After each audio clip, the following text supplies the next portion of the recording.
Hello, everyone. Welcome to tonight's live stream. Thanks for joining live. Hello to everybody that's already in the chat. Um, I'm looking forward to tonight's show. So let's start. I asked tonight's guest to send me a biography of himself, and this is what I got. I'll read it verbatim, just in case anyone thought that I actually wrote this myself. Martin Cannon was an unsuccessful illustrator for many years. When he finally learned to make a decent picture, AI made him obsolete. Between 1988 and 1999, he was an annoying presence in the fields of Forteana and parapolitical research. Some hated him, others despised him. And then there were those brave few who wanted to go back in time and annihilate the entire Encino Tarzana Medical Center at the moment of his birth just to make sure. Now he's back, writing a book tentatively titled Shocker: How the CIA Created a Fake Alien Invasion. There is only one hope. If we trick him into saying his name backwards, he'll have to go back to the fifth dimension for another 25 years. Please welcome in tonight's guest, Martin Cannon. Hello, Emily. How are you doing? I'm good. How are you? All right. You read that very well. I mean, if I had read it, I would have been doing an impersonation of Brother Theodore, who was a comedian before your time. That is before my time because I have never heard of Brother Theodore. Oh, you would love him. You really would. He was magnificent. He was very, very edgy. Nice. Well, thank you for joining me here on the live stream. I'm very happy to have you. And I know there's a lot of people watching that are very excited about your appearance here, as you're like, well, not so much now, but you were one of the missing people of ufology, like somebody that kind of was around and then just disappeared, and now you're back. Yeah, it's true about about the final year of the last century. I suddenly realized that I had had it up to here with all of the dissension and the howlings and the yowlings and definitely the incessant spook baiting, which was directed at me, and not just at me. It was everybody against everybody else. And finally, I asked myself, do I really want to be here? And the answer was no. Really, what I want in life is a girl and a dog. And eventually, I got both. And for as long as that dog was alive, I was the happiest man in the world, even though we had no money. Uh, Aw. that's the way life ought to be. And it certainly should not. I realized then that life should not be a matter of, dreading the getting phone calls from somebody who's hearing voices in his or her head, Mm. and somehow I should be able to fix that because I'm the guy who wrote the controllers. And if anybody wants to know why I disavowed the controllers and I wanted rid of it, I wish I had never written the thing. It's because I felt bad about that. I felt like I had uh, I had written when I was young. I had written something that fed into their delusions, and I made everybody's life worse. And I felt guilty. I felt guilty about that. Do you think that so for anybody that isn't aware of what we're talking about, and we'll just go straight into it. In the 90s, Martin wrote a monograph called The Controllers. Do you just want to tell people a little bit about like what it was about? It was in 1988. I came up with the idea, and I went to the John Marks donation. John Marks was a writer and former State Department employee who wrote a book called The Search for the Manchurian Candidate, an extremely well-funded expose of MK Ultra. His research materials were donated to the National Security Archives in Washington, D.C. They're now, I believe, at Georgetown University. I spent 2 weeks with those papers, and I photocopied as much as my budget allowed. I really should have brought a lot more money, but I just didn't have it. And after doing that research and also talking to a lot of people and so on and so forth, I wrote the controllers, which promulgated the bizarre theory that some of the people claiming to be UFO abduction victims actually were MK Ultra victims. And I was young, I was naive, I was, my mind was on fire with a new idea. I didn't care whether anybody laughed at me. I was going to see this thing through to the end. And I was thrust into a world of weirdness. And oh my God, the people I met. JFK assassination buffs, anti-CIA activists, Forteans, my God, every single variety of Forteans, except for the Bigfoot researchers. I never met them. And I understand that they were among the most paranoid, or at least that's people kept warning me about that. One of these days I'll find out. It's hard to imagine that out of all of those people, they would be the most paranoid. Well, it seems like actually, kind of one of the more pleasant areas of Forteana because you get to go out into the wilderness and the fresh air and all that, and so there was a part of me that always wanted to try that, but I never did.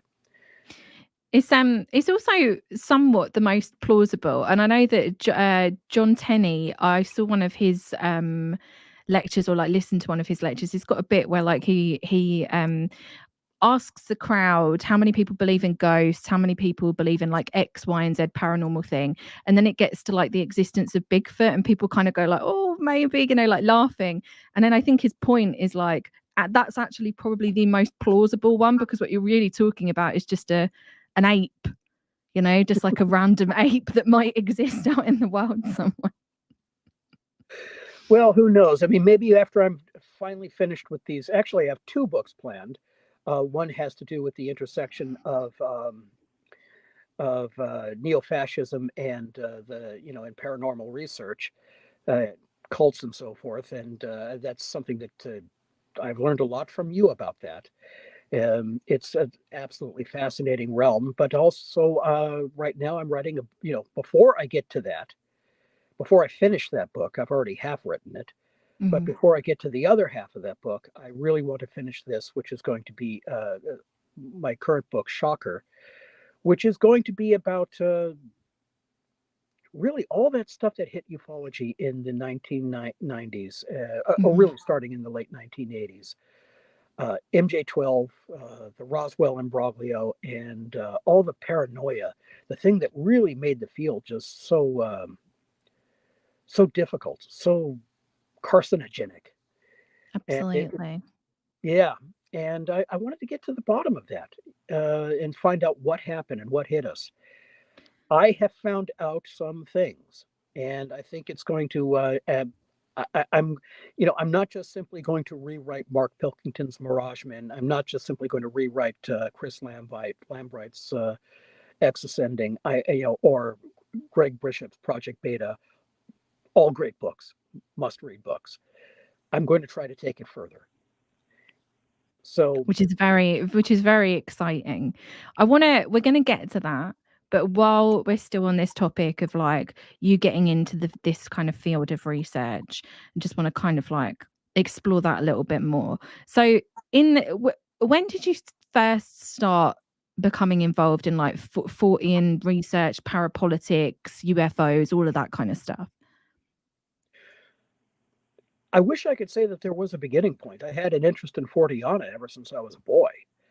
And, it came and it went. I illustrated a book when, in the mid 80s. And the guy who wrote the book, Greg Minter, was kind of a friend. We worked at the same computer company. And he told me of a story when he was out on the beach with his brother and he saw the strangest light display imaginable, and I still can't think. It was like basically a light coming in off the ocean, but overhead in the sky. It came over their heads just as it reached the shoreline, split into 5 different lights, and went off into 5 different locations. Now, I knew Greg well. He's not the sort of person who would make something like that up. Could he have mistaken some natural phenomenon? It's hard to imagine what that might have been. So I'm quite open to a skeptical explanation for that kind of sighting. I just haven't heard it yet. So, that was one of the things that, caused me to go back into it and try to, try to research ufology, try to research, I went back to, and I had already read some John Keel, but I read all the books. And at the same time, I did have political interest just because I was a political animal from, I always was. And I tried to combine the two, and the controllers resulted from that. So I guess that's really all there is to the story. So when you're kind of like first getting into the UFO world and you're going to these kind of like conferences and meeting these people in the 90s, what was that kind of atmosphere like? Because it's a very, like you said, it's a very infamous era of ufology. You've got, people, a lot of characters who I'm sure that we'll talk about a little bit later on, but there's a lot of very interesting people milling around, a lot of theories milling around as well. This is the era of like Montauk, Kathy O'Brien, all of this kind of stuff is like, it seems to be kind of like a perfect storm almost, the way I see kind of like the 90s, late 80s, early 90s. Oh God, yes. Kathy O'Brien and the satanic ritual abuse people. Um, First of all, one of the things I noticed at UFO conferences back in the 90s and even going back to the 80s, and I went to a few, I went, maybe about 5 or 6. Um, there was always representation from the theosophists, even at the smallest, most ill-attended conferences. And this was something that bothered me. Um, it wasn't theosophy per se. It was always these weird offshoot groups, basically the IAMers, or as I, jocularly call them, the Yammers. They always had a booth there, and they were always filled with all of their, we had paintings of Saint Germain and Sananda and Sanakumara and, all of the heroes of their pantheon. Um, it was very, very strange. They had funding. They were all, and they were not connected with the mainstream theosophical group, because I went and visited them. They had a very fine library in Pasadena, and I talked to them, and they didn't know about these people. Mm. I'm still trying to figure out what was going on there. As for the other colorful characters that you mentioned, oh goodness, I don't know whether it's a good idea to bring up Kathy O'Brien at this time. I could, that's one. Mark Phillips and Kathy O'Brien is one of those subjects where you either devote a half an hour or an hour to it, or perhaps you just leave it alone altogether. True, true. It's just it's interesting to me because like Montauk, I guess, kind of going back to the controllers. The controllers to me is a very reasonable hypothesis, and I know that you did, feel a certain way about it, but it also kind of came about in this same era as things like Montauk, things like Monarch as well.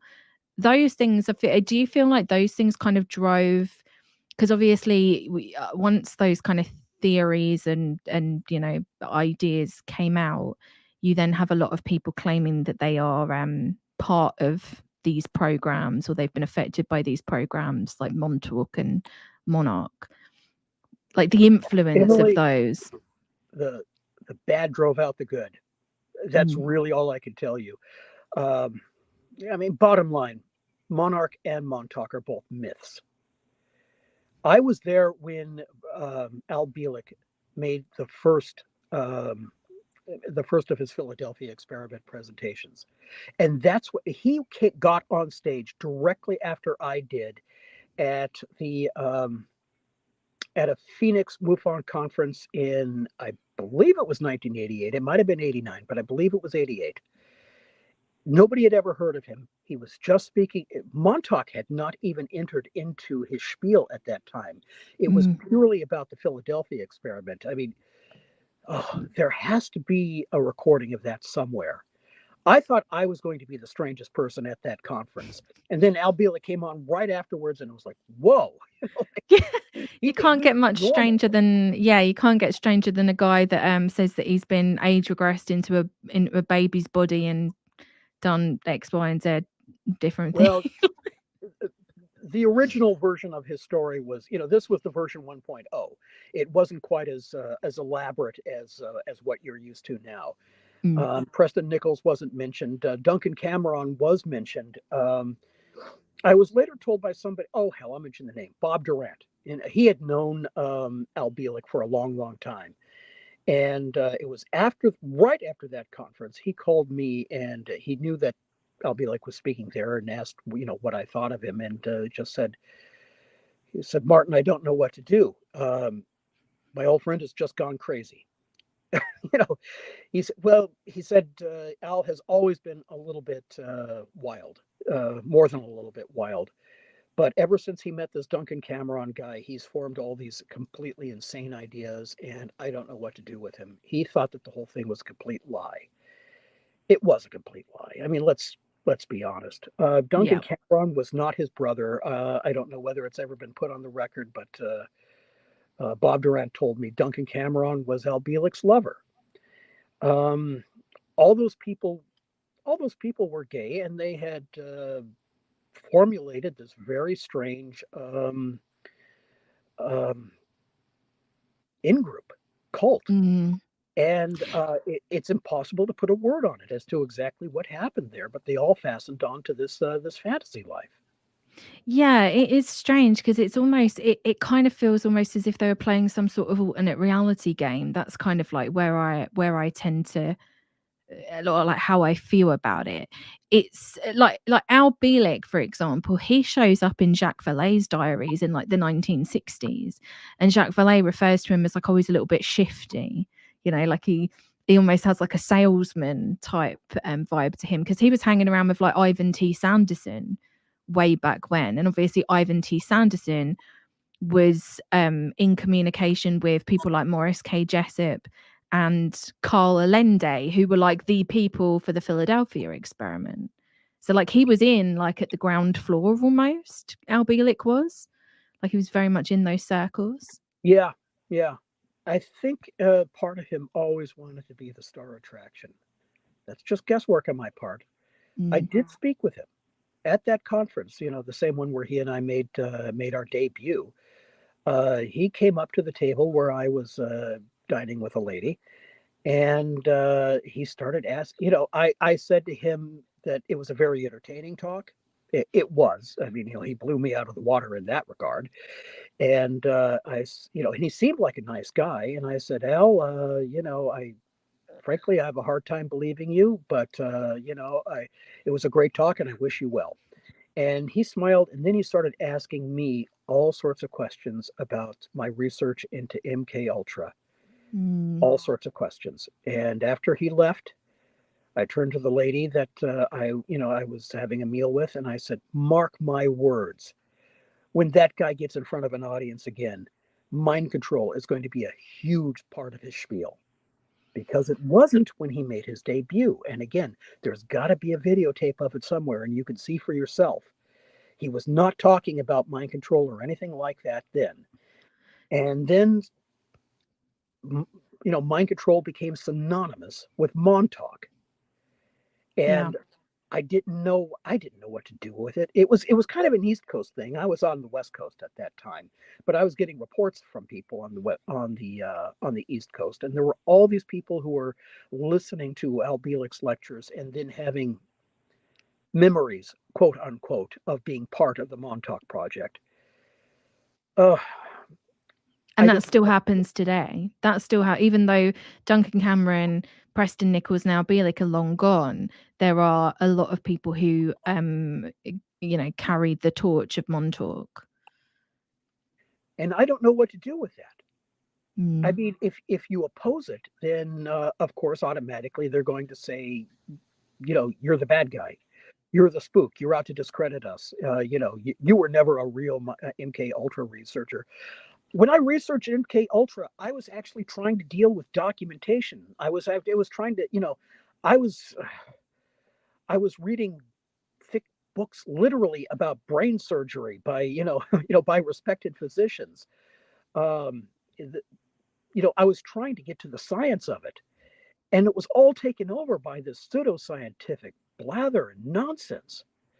Um, Part of it was, half of it was the fault of Al Bielek and Duncan Cameron and Preston Nichols, and then of course along came Mark Phillips and Kathy O'Brien, spreading the monarch myth, which was another myth. There was nothing about anything like Project Monarch in the documentation that I saw. And eventually, I spoke to Kathy O'Brien's husband, Alex Houston. Nobody did that. Frankly, I didn't. I wrote my first piece about, sounding um, a rather skeptical note about what they had to say, but I didn't know the full story until Alex Houston called me up. I spoke to Alex and his wife. I am absolutely convinced they were not Satanists. They were not mind controllers. They were not any of these things that, that people like to say. Whereas I'm the only person that I know of who has actually interviewed both Mark Phillips on one hand and Alex Houston on the other, and I can tell you who made the better impression on me.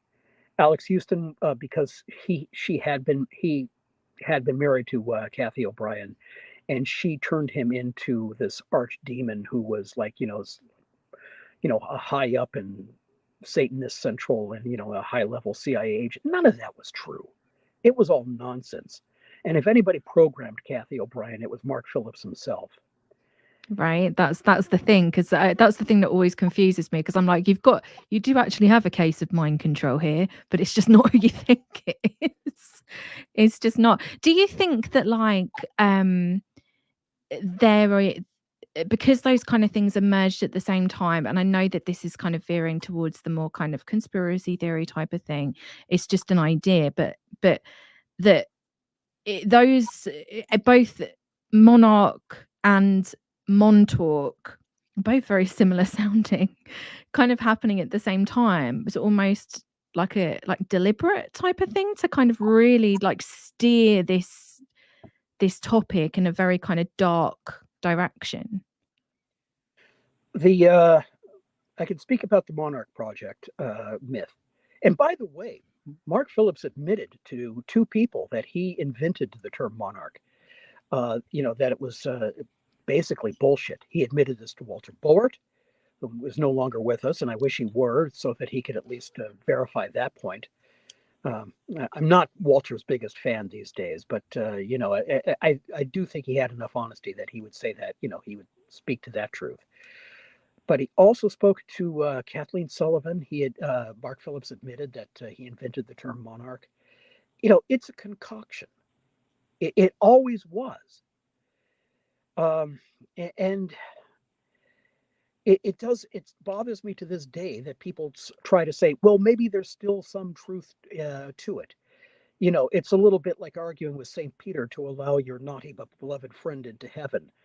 No, don't let Mark Phillips get a foot in the door. It was always BS from the beginning. He was himself the hypnotist. Alex Houston said that, and he had a fairly long history as a grifter and a con artist. And then he got hold of a book on hypnotism, and he went to town. And that's really, the short version of the story. I mean, I could tell a lot. I wrote something down, and I think I sent it to you at one point, where I told a much longer version of it, where I told you everything I know, and we can get to that at some other time. Yeah, fascinating though. It's all just like, I don't know. I think that those two things coming out at the same time, and then it's like around the same time that you are releasing your monograph, The Controllers. It just, I mean, I don't know whether it's just something that was like, in the air, that people were picking up the same ideas, or whether it was like, something a bit more, I don't know.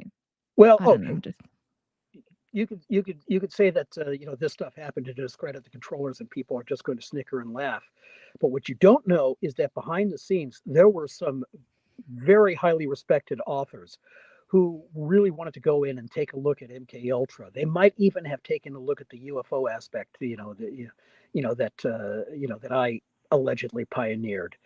I could name Dick Russell was going to write a book about that.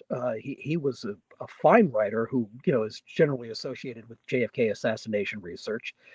Michael Drosnin, who is a strange character, but at least he's the kind of person who could get a book published by a major publisher. He was going to have an MK Ultra book out there. And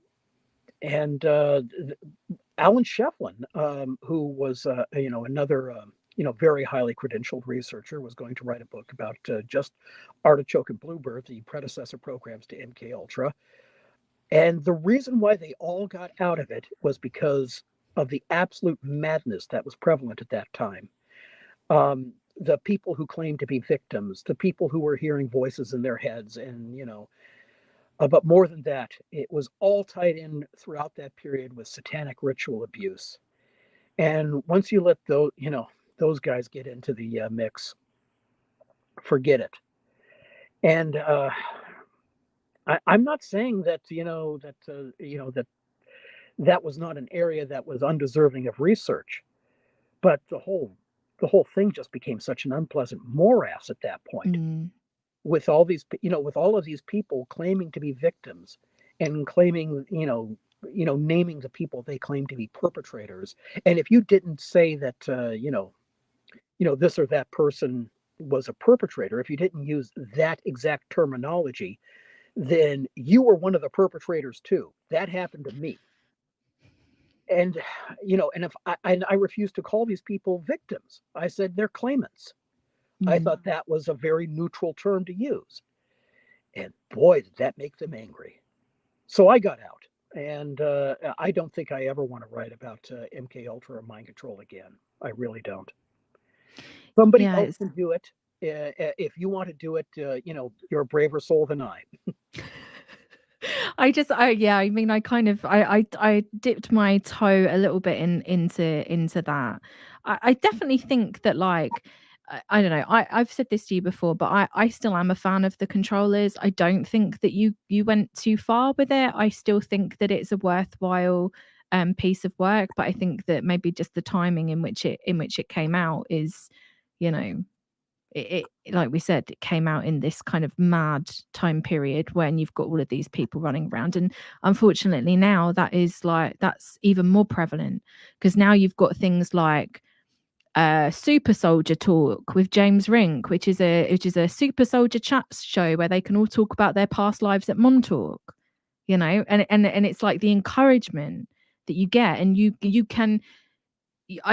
This is the thing, like, I feel like for a lot of these people it's very real to them, right? A lot of people genuinely believe that they've had these experiences, and then they go straight into this community of people who will reaffirm every single facet of their story, and then suddenly they get to be on this circuit as well. So they don't just have this form of like community from these people, they can also become somewhat of like a micro niche celebrity in these kind of fields. There is a certain type of person. You know what? This will sound sexist. I was about to say there's a certain type of woman because, frankly, in my experience, the ones I ran into tended to be female. But it's actually, there are males too who fall into this category. Good. They're not. Fantasy prone individual is not a term I'm comfortable with, but they cannot tell the difference between something that they read and something that they've actually experienced. And these people are, they're not just in the fields of satanic ritual abuse. They're not just in the claimed MK Ultra victims, and they're not just UFO abductees. And I'm not saying that every UFO abductee belongs in this category by a long shot, no. And I'm not saying that every claimant who in the areas of satanic ritual abuse falls into this category. I don't think that they're all fantasists. On the other hand, trying to sort out what's a Hershey's Kiss and what's a little dollop of horseshit is a very messy task, and I grew tired of it. I mean, it's very, very difficult to try to figure out who's got a story that might actually have some validity to it, and who simply can't tell the difference between fantasy and reality. Yeah. It's very messy. It's like too messy. So when you kind of you left ufology, kind of embraced the real world for a while. What kind of brought you back into it? That's a little difficult to say. This won't. This may speak ill of me, but every once in a while, somebody would bring up, "Oh yeah, you used to be, into ufology, right? You used to know about that stuff." Or somebody would bring up the Kennedy assassination, and I would talk about the time I met, Cyril Wecht, or what I met all of those people. I met Marina Oswald, or Marina Oswald Porter. And I was with Gene Hill and Beverly Oliver on the grassy knoll on the 30th anniversary. Uh, you know, and people would ask about that, and suddenly I would become a different person. I, for the past 20 years, really, most of the people who knew me thought that I was very calm and even tempered and even phlegmatic. I didn't say very much, got along with everybody. But then, whenever somebody brought up those days, I was very quick to get angry and very short tempered. And in short, I was the kind of guy that I was back in 1998, 97. I was somebody that I didn't like, and it would all come back to me. Now, I don't want to use a term like PTSD because really that should be restricted to somebody who has, you know, been through some real shit like combat. But yeah, um, I'm tempted to use that term because that's kind of what it felt like, and I didn't like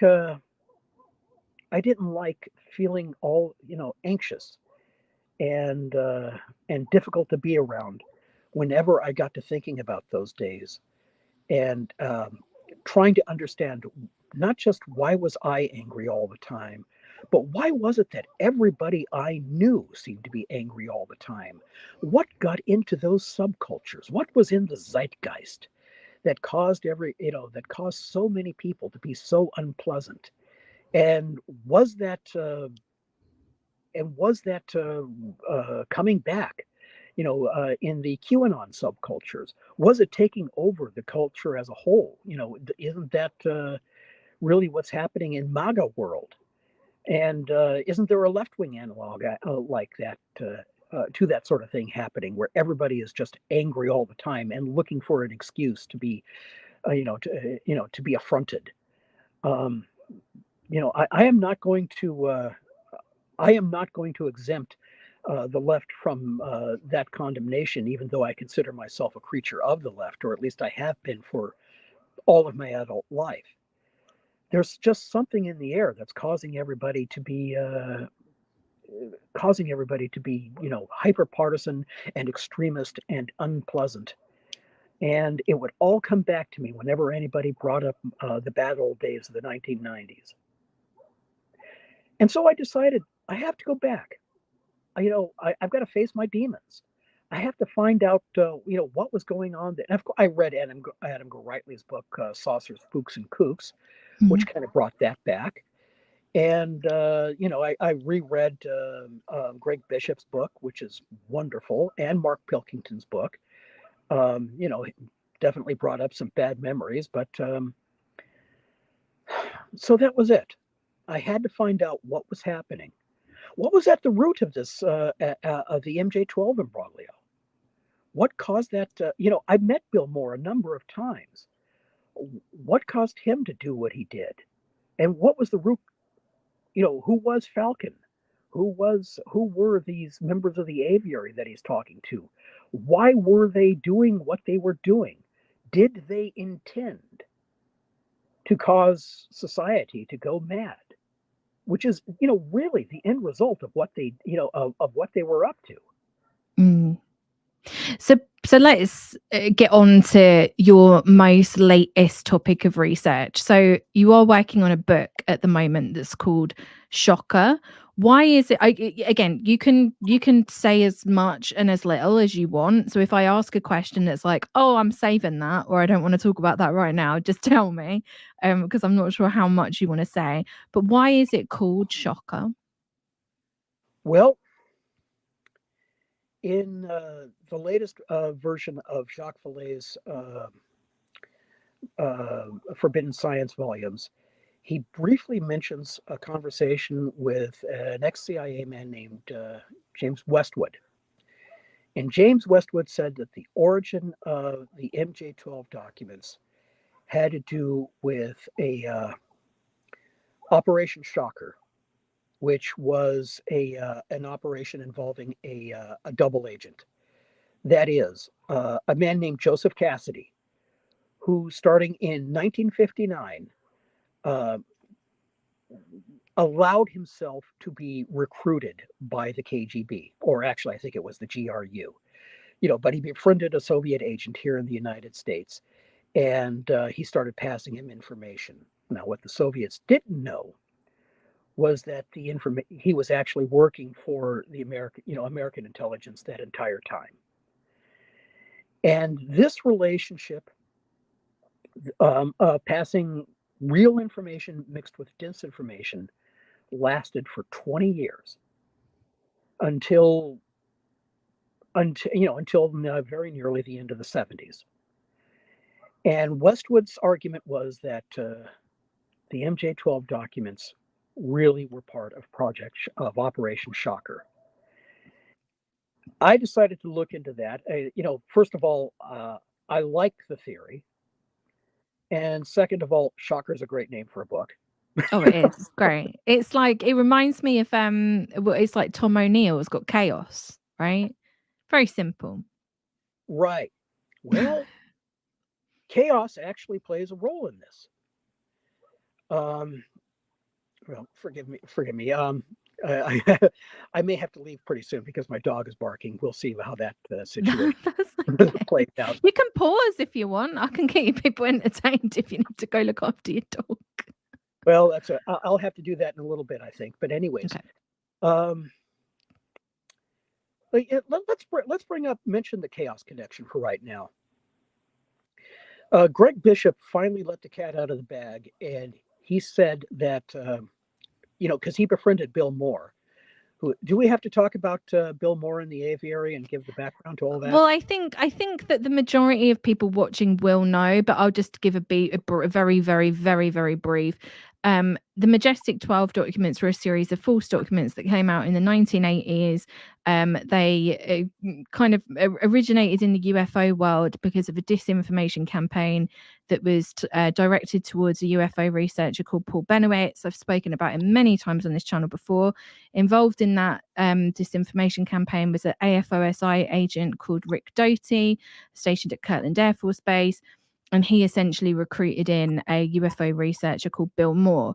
You wouldn't really know about the Roswell incident like we do today if it wasn't for Bill Moore. He kind of popularized this along with Stanton Friedman and Charles Bullitt, someone kind of just put his name on it, in the 80s. That's when that stood, like late 70s, early 80s is when the kind of Roswell story first came into the scene in a very big way. Beforehand, it was kind of, relegated to a few UFO researchers and some newspaper articles, and that was really about it. But yeah, that's a little bit about who Bill Moore is.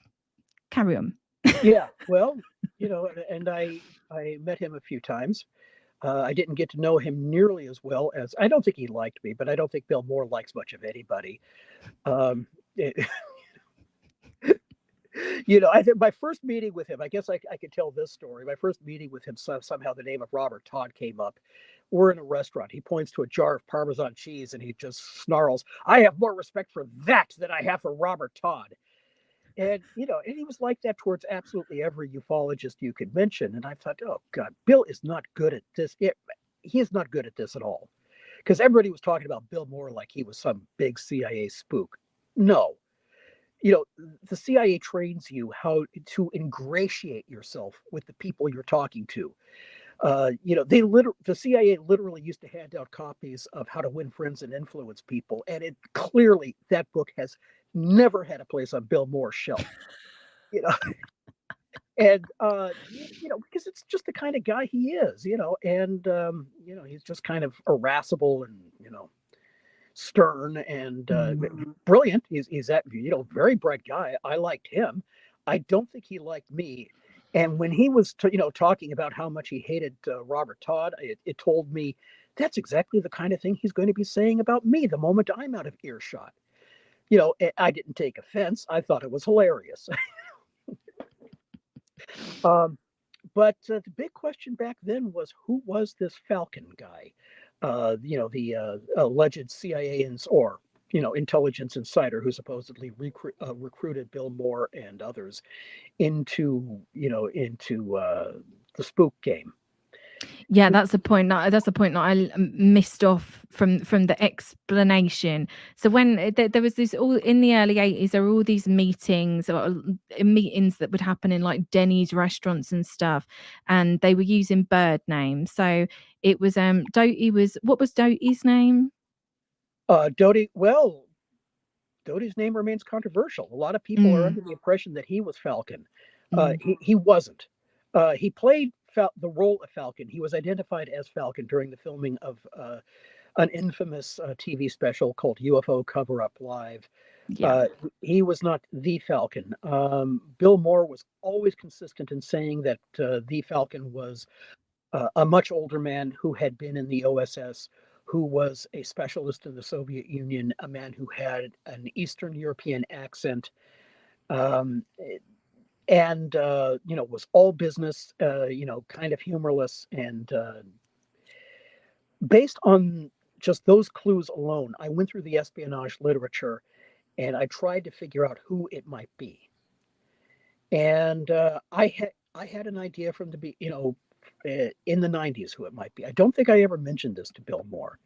I thought it was Harry Rositsky, because he was the only one I could find who had the Eastern European accent and who had been a Soviet specialist and who had been in the OSS and was a big high muckety muck in CIA for the longest time. And Bill Moore eventually admitted to Greg Bishop that it was Harry Rositsky. Now, I have read two of Harry Rositsky's. He wrote 3 books about espionage. I've got one of them here. I found this in a half price books. That's the one I have not read.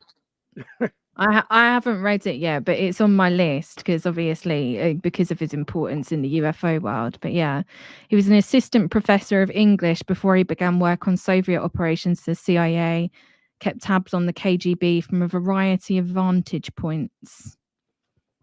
Yeah, he was a professor at Harvard, and but World War II happened, and he got a taste. He got a taste for the espionage trade, and he learned how to run agents, and he became a specialist in in the East Bloc and in the Soviet Union.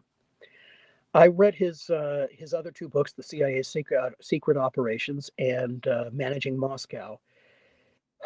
This is going to be kind of, a shocker, but I ended up kind of liking the guy. He's CIA, and he's definitely a CIA apologist. And there's a lot in CIA secret operations which is bullshit, and which is kind of dangerous, and which I definitely have to take grave exception to. But he was also kind of a liberal, and he was a CIA critic in many respects. He thought that Ronald Reagan at the time was saying that all terrorism was directed by Moscow, and he said no, that's not it. And there were a lot of Cold War myths that he punctured, especially in Managing Moscow. I mean, there are passages of that book where he sounds like Howard Zinn. And I thought, wow, this was kind of an interesting character that Bill Moore was talking to. not the kind of guy you would expect to have any interest at all in aliens.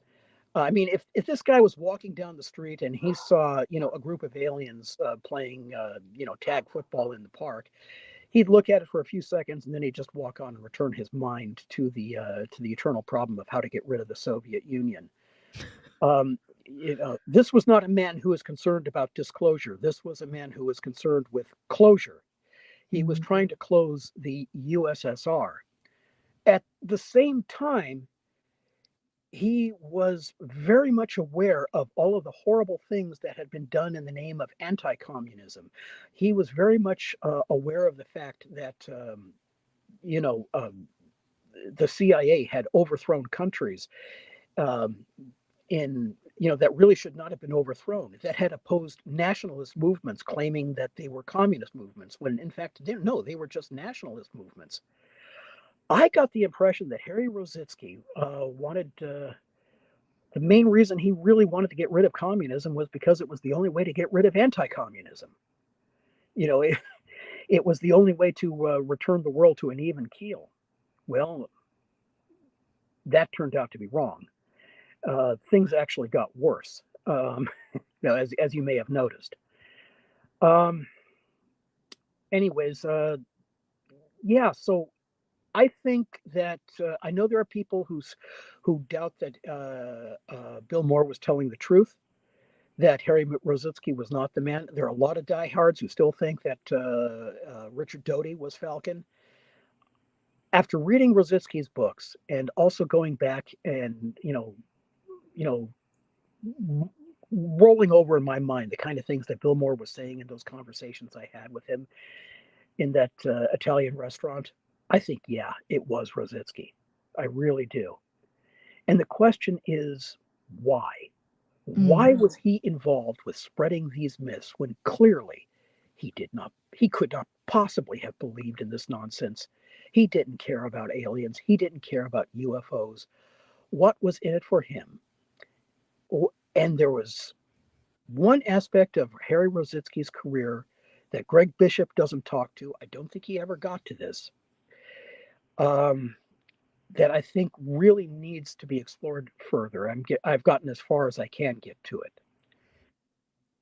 Harry Rositzky was tapped by the CIA to be in charge of Project Chaos, or to be Interesting. to give it its official CIH name, MH Chaos. When you're dealing with CIA projects, you always have to remember the diagram. I'm going to ask you a really annoying question. What is Project Chaos or MH Chaos? You don't need to tell us everything. Just if you were trying to explain it to a MH Chaos was the CIA's project to spy on the anti-war movement here in the United States, basically to spy on the left. There are a lot of right-wingers now which try to claim that they're the victim of something very much like chaos. No, in the context of the early 1970s and the late 1960s, the right, they were the victimizers, and it was the left who were the ones who were spied upon. Now, we know that Harry Rositzky was tapped to be in charge of chaos, because there was a document to that effect that was released to the public by no less a figure than William Colby. When MH Chaos was finally blown, Rositzky was not mentioned, and his partner Richard Ober, who was a serving CIA agent, was mentioned. Richard Ober worked directly under James Jesus Angleton, who was the head of CIA counterintelligence. Because MH Chaos was made public, and the newspapers paid lots of attention to it, and there were congressional inquiries and so forth. That is the reason why James Jesus Angleton became a public figure, very unhappily. He was not pleased about that at all. Rositzky skated. His name was kept out of it. In part because he was wise enough to move over to the Defense Intelligence Agency. Now, I believe that move was something that was done entirely on paper. You see the way it works. I believe in your country there's a little more leeway, but the way it works in the United States is statutorily, according to the National Security Act of 1947, the CIA is not allowed to operate domestically, and Mm. and yet there are times when we have to operate domestic. When the CIA has to operate domestically, and so it has to make deals with other agencies, or it has to operate under the guise of other agencies. The FBI is supposed to handle everything domestically. What really happened there is that the guy in charge of Division 5 of the FBI, William Sullivan, really was Angleton's boy. They were very close together. So that's how they skirted the issue. And Emily, can you hold down the fort and talk about things for about a minute, because I have to go. Absolutely. I have to let my dog in because he's going to. Absolutely. If anybody has any questions that they would like me to ask Martin, now is the time and I can jot them down. Also, if anybody needs any like clarification on anything, because I know that sometimes we can be a little bit inside baseball with these kind of topics. And you go into like hardcore researcher mode, and then you forget that like maybe someone else watching don't know who the hell you're talking about. So yeah, I'm gonna catch up with what's happening in the chat. Talking about Denny's, talking about all kinds of different things. Trying to think of it's a lot of pressure. It's a lot of pressure. I'm good when I'm with a guest, but when I'm by myself, I run out of things to say. Yes, exactly. So just if you need clarification, I will always kind of see. I'm always kind of looking. So if you're like, who is that? Tell me a bit more about that person. Just drop it in, and I will try and get clarification. This is like 72 people watching, and I just don't know what to say. Somebody is holding a hat to ransom. I don't wear the hat outside of filming YouTube videos. Believe it or not, I rarely ever actually wear a hat. Usually go like this. Okay, I believe that Martin might be back. Are we good? Yes, I have to chasing all through the house to get the dog who was wanting to get into the door just a minute ago. Anyways, Oh, bless. I swear to God, I could find the answer to the MJ12 mystery a lot more easily than I can figure out a way to train this dog. He's completely. See, I started MJ12 kind of like research and was going to do a whole video series, and I feel like I've just given up. It's just too like I don't know. I got really hung up on like all of the individual little details because I'm very like finicky like that. I will just want to get clarification on every single thing, and there's just so much nonsense involved in this just one incident that's spiraled out of control. There are so many moving parts to this story. I mean, I could write a series. One could write a series of books, but I do think that I feel comfortable. I do feel comfortable saying that we could trace the origins of the MKO. I'm sorry, of the MJ12 documents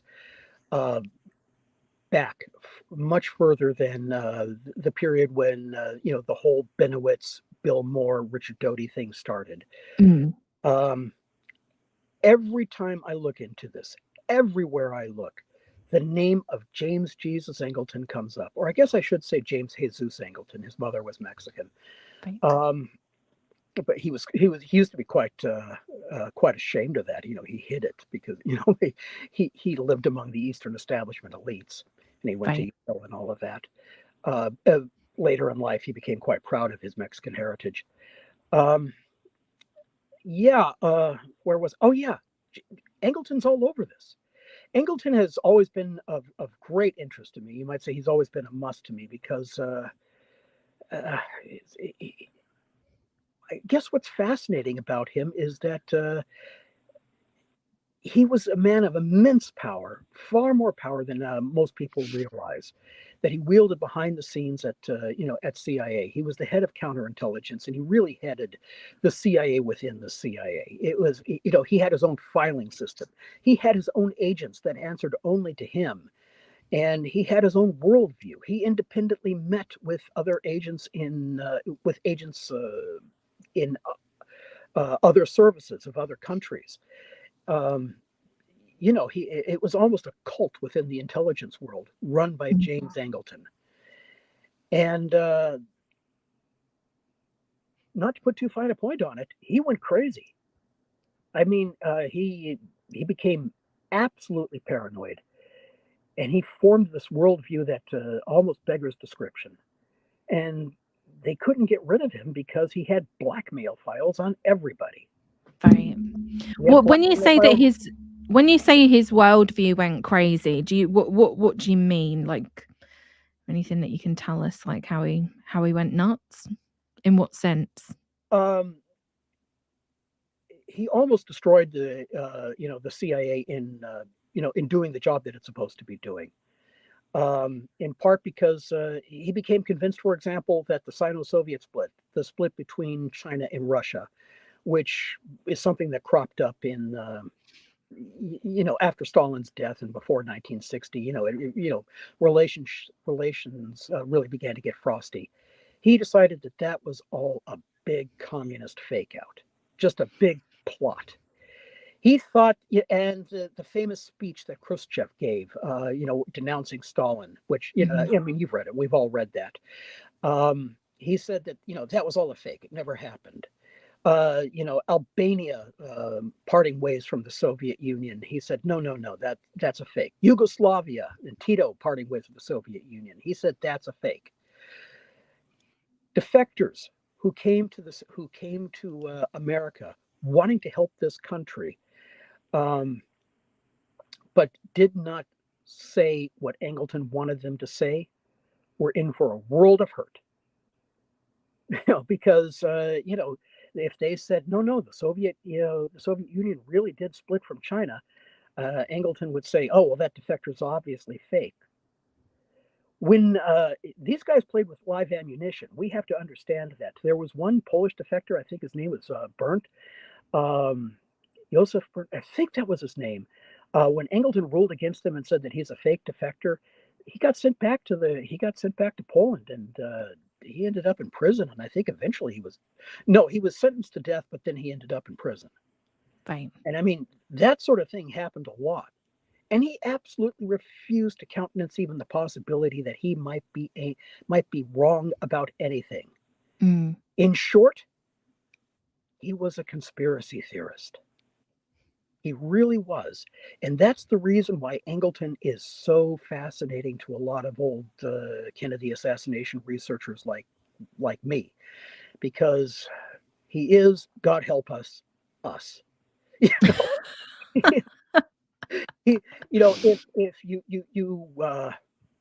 If you were to take somebody like one of the long-time diehard JFK assassination researchers, sometimes after they've been in it for 20, 30 years, they tend to go a little bit around the bend. If you gave somebody like that a whole lot of power, you'd get Angleton. Yeah. I just want to address this question. What's the cliff notes of the MJ12 thing? And then the follow-up is like, what did it purport to be? So in the MJ12 documents, from the top of my head, it essentially talks about extraterrestrial visitation to Earth, different kind of like crashes, crash retrievals. It is like one of the first places that you'll ever hear the term EBE, extraterrestrial biological entity, EBENs, referred to as aliens. It's essentially like seeding this idea that we are almost in like collusion with aliens. I think even some of them talk about like that we even came from aliens or something like that. Like, isn't there one of them that talks about like aliens having something to do with like the creation of humans. There's something like that. I swear there is in there. Can you Yeah, the remember? original MJ12 papers were very few in number. I mean, really, the big one was the Eisenhower briefing document, Mm, which was sent to Jamie Chandra mm, um, in in the mid 1980s. MJ12 was first mentioned in conversation between Richard Doty and Bill Moore in 1981. mm. They had, yeah, they had one of those lunches or dinners in Albuquerque, and fortunately, Bill Moore took very copious notes for that, so we know exactly what was said. And in that conversation, Richard Doty said that according MJ12, the members of MJ12 are the only ones who are Yeah. allowed to read something called the Aquarius book, or otherwise known as Blue Book Special Report 13, which supposedly is this massive Mm. multi-volume compendium of all the information about aliens. That's where that whole mythos began. So Bill Cooper. Sorry, Majestic 12 is like this kind of like inner circle of 12 officials that have been read into this kind of secret program that we have with aliens. right. Probably important to remember that it is all bullshit. Yes, and that's the thing. We have to put allegedly around all of this. Okay, it's the whole thing is a myth, and yet it's not just a myth. There's documentation because originally in the for the first few years of the MJ12 mythology, we were talking about the EBD, the Eisenhower briefing document, and a few other documents, and Mhm. we Stanton Friedman and Chandra and Moore on one hand were having this huge battle with Phil Klass and the skeptics, and then a lot of the more skeptical members of the pro-alien UFO community. It was just this huge battle about every little jot and tittle, almost literally, in the Eisenhower briefing document. So the Eisenhower briefing document, where am I right in thinking that that comes? So the Eisenhower briefing document is the one that purports that Eisenhower met with the aliens. Is that No, correct? that was a separate thing, and I'm going to write a Right. chapter about that. Yes, Okay. That's there was just too much. the rumor that Eisenhower met at the with the aliens at Edwards Air Force Base, or I Mm. think it might have been still Muroc Air Force Base at the time, began with a man named Gerald Light, who is a Mm. very mysterious figure. Didn't And he have something to do with the JFK assassination as well? yes, well, I I spoke about my findings about Gerald Light at some length on Erica Luke's program, and I guess the best thing to do right now, because there's so much new stuff to get to, is to say if you're interested in finding out who Gerald Light is, uh, look up that broadcast that Eric. Mhm. I'll Or, leave a link for it. If you're watching the replay, there'll be a link to it in the description. but the Eisenhower briefing document supposedly was about how we found aliens at Roswell, and there was another crash as well. So on and so forth. It was, and that was supposedly the begin. That marked the beginning of the MJ12 group. Um, the Eisenhower briefing document, I am convinced, I know, was a phony. Later on, a few years later, there came a whole bunch of other MJ12 documents, a massive amount, far more than any one individual could ever come up with. Some of these MJ12 documents try to link the MJ12 alien mythos in with the Kennedy assassination. Not Mhm. to there was a whole UFO documentary just about that alleged link. There was another MJ12 document that tries to tie in the alien mythos with the death of Marilyn Monroe. That document was passed to a character who was famous in Los Angeles for a while named Milo Spiriglio. Oh, I think did he write a book? What? Has he got a book about Marilyn Monroe? Because if he has, I think I've got it. Didn't he write a book called Who Killed Marilyn Monroe? Milo wrote 3 books about Marilyn. I had Right. 2 of them, and Okay, I might as well tell the Milo story because I grew up in Los Angeles and I knew this. I can't remember the comic who used to say this, but that there was it was kind of a gag, but it was also true that if you grew up in the 70s and 80s and you turned on television, half of all primetime television shows were about private eyes in the Los Angeles area. So then if you went to the phone book and you looked up actual private eyes, there was only one listing, and it was for something called the Nick Harris Detective Agency. And there was a Nick Harris at one time, but at that, he died, and it was really Milo Spiriglio, just this one guy. He thought that he was Sam Spade and Phil Marlowe rolled into one, and he was actually kind of a joke. I mean, a lot of people, laughed at him. He was fascinated, though, and he was absolutely obsessed with two particular topics: the death of George Reeves, which he thought was a murder, not a suicide, and the death of Marilyn Monroe, which he thought was a murder, not a suicide. Right. He was wrong on both counts. Now, I'm not going to go into the George Reeves thing, and because that's kind of way outside of this field. But he was notorious for believing that Robert Kennedy was the murderer of Marilyn Monroe. Right. So at one point, after he had written his 3 books, where he laid out the case against Robert Kennedy, he was handed this document. It was an MJ12 document. And, at the bottom, there was a reference to MJ12, and it also had the signature of, wait for it, James Angleton. And it told this whole story about how a man named Rothberg was, the CIA had overheard, was eavesdropping on the telephone calls of Dorothy Kilgallen, and this interior decorator named Arnold Rothberg, I think his first name was Arnold, had talked with Dorothy Kilgallen, and they told this whole story about Marilyn Monroe, and she had gotten the information about aliens from JFK, and that's why she had to be killed, because Right. she knew too much. That was basically the purport of this document. No, the whole thing is nonsense. When my book comes out, I'm going to go through it in great detail as to why it. First of all, this guy Rothberg, why would Marilyn Monroe be telling him all of these secrets when he didn't even know her? They were not friends. Doesn't make much sense. No, and she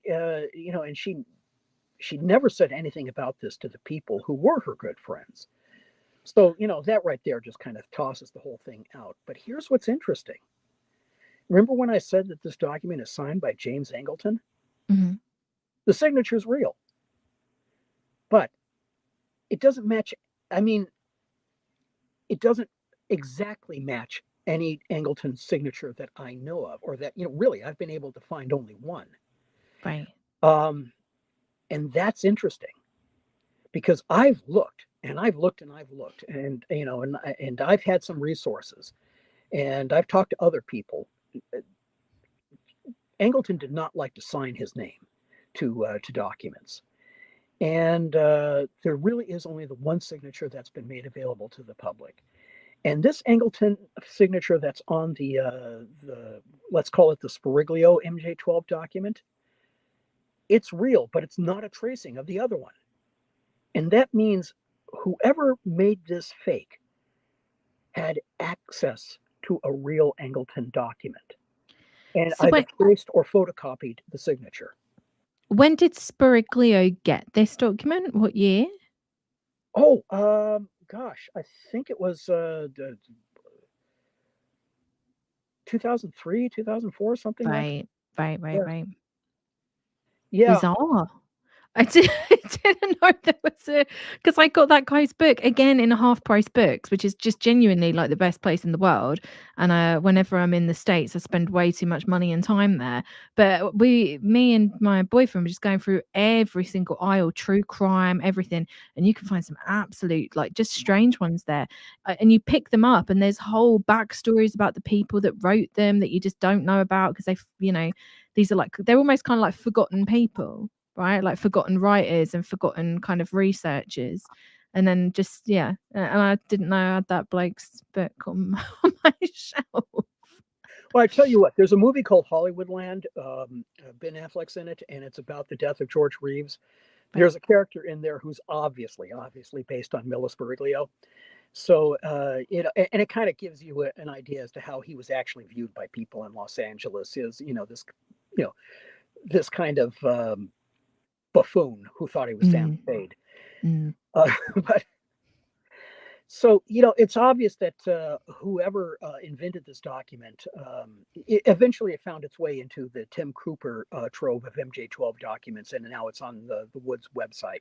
Mm. But it was kind of washed through Milos Veriglio, and they want people to think that there was an additional source for it. There are a lot of people out there who take this seriously. And Yeah. the question we have to ask ourselves is why? Why did the people who invented the MJ12 mythos also concoct this document, which was designed to blacken Robert Kennedy's name, try to paint him as a murderer? Why was it, and why were they dragging Marilyn Monroe into it? A lot of people Yeah. think that the whole MJ12 thing was invented simply to, simply to play games with Paul Benowitz, Mm. simply to do a number on his mind. No, it's bigger than No. that. What do you so I guess if I'm just trying to think if I was watching this at the beginning and I had a somewhat of a knowledge of these things, but I'm not entirely sure how they all interconnect. How do we get from Shocker to MJ12? Oh, And how are those I guess the other question to follow up on is what's your theory about around like the actual intent behind the MJ12 documents? there's my theory about the original intent about the MJ12 documents, and there's my theory about, before 1980. And there's Mhm. my theory as to why it was made available to the American public after 1980. They're two different things. I'm a little sure about the pre 1980 material. I believe I'm going to argue in my book that the MJ12 documents were put together over a long period of time, starting around 1960, and that they were fed to Joe Cassidy when he was a double agent. They were, it was something that he could give the Soviets Right. in order to convince them that the United States had access to, you know, to technology that that we didn't really have, and also just to one. We can think of a few counterintelligence purposes for pulling off a deception operation like this. And I don't think since most people aren't inherently deceitful, since most people don't think like a counterintelligence officers, these ideas don't come up. Don't come to mind for many people. But one possibility, for example, was well, look at it this way: you hand a document saying that aliens are real to the Soviet Union. They're going to look at this thing, I mean, to somebody in the KGB, they're going to look at this thing and say, "Now, wait a minute, is this document on the level, or is somebody trying to yank our legs? We have to verify this." How do they go about verifying a document like that? How do they go about verifying the information that there is a project called Majestic that that looks into UFOs? The first thing they have to do is to contact their own people, their own moles in the United States government. We may presume that they had a few, and ask them, there's something called Majestic. We need to find out about that. See what you can find out. And really, that's it. When you think about it, the moment one of these people comes forward and starts asking about a project called Majestic, he might as well have the word spy stamped on his forehead. Yeah. That's how mole hunting is done. Same thing with naming all of those people who were, those famous scientists and so forth, who were, named in the Eisenhower briefing documents as members of MJ-12. In the 1960s, many of them were still alive. If anybody had come up to one of those people in the 1960s, had come up to one of those people and said, you started asking these off the wall questions about UFOs, again, spy. They would have identified themselves as a secret agent. Excuse me.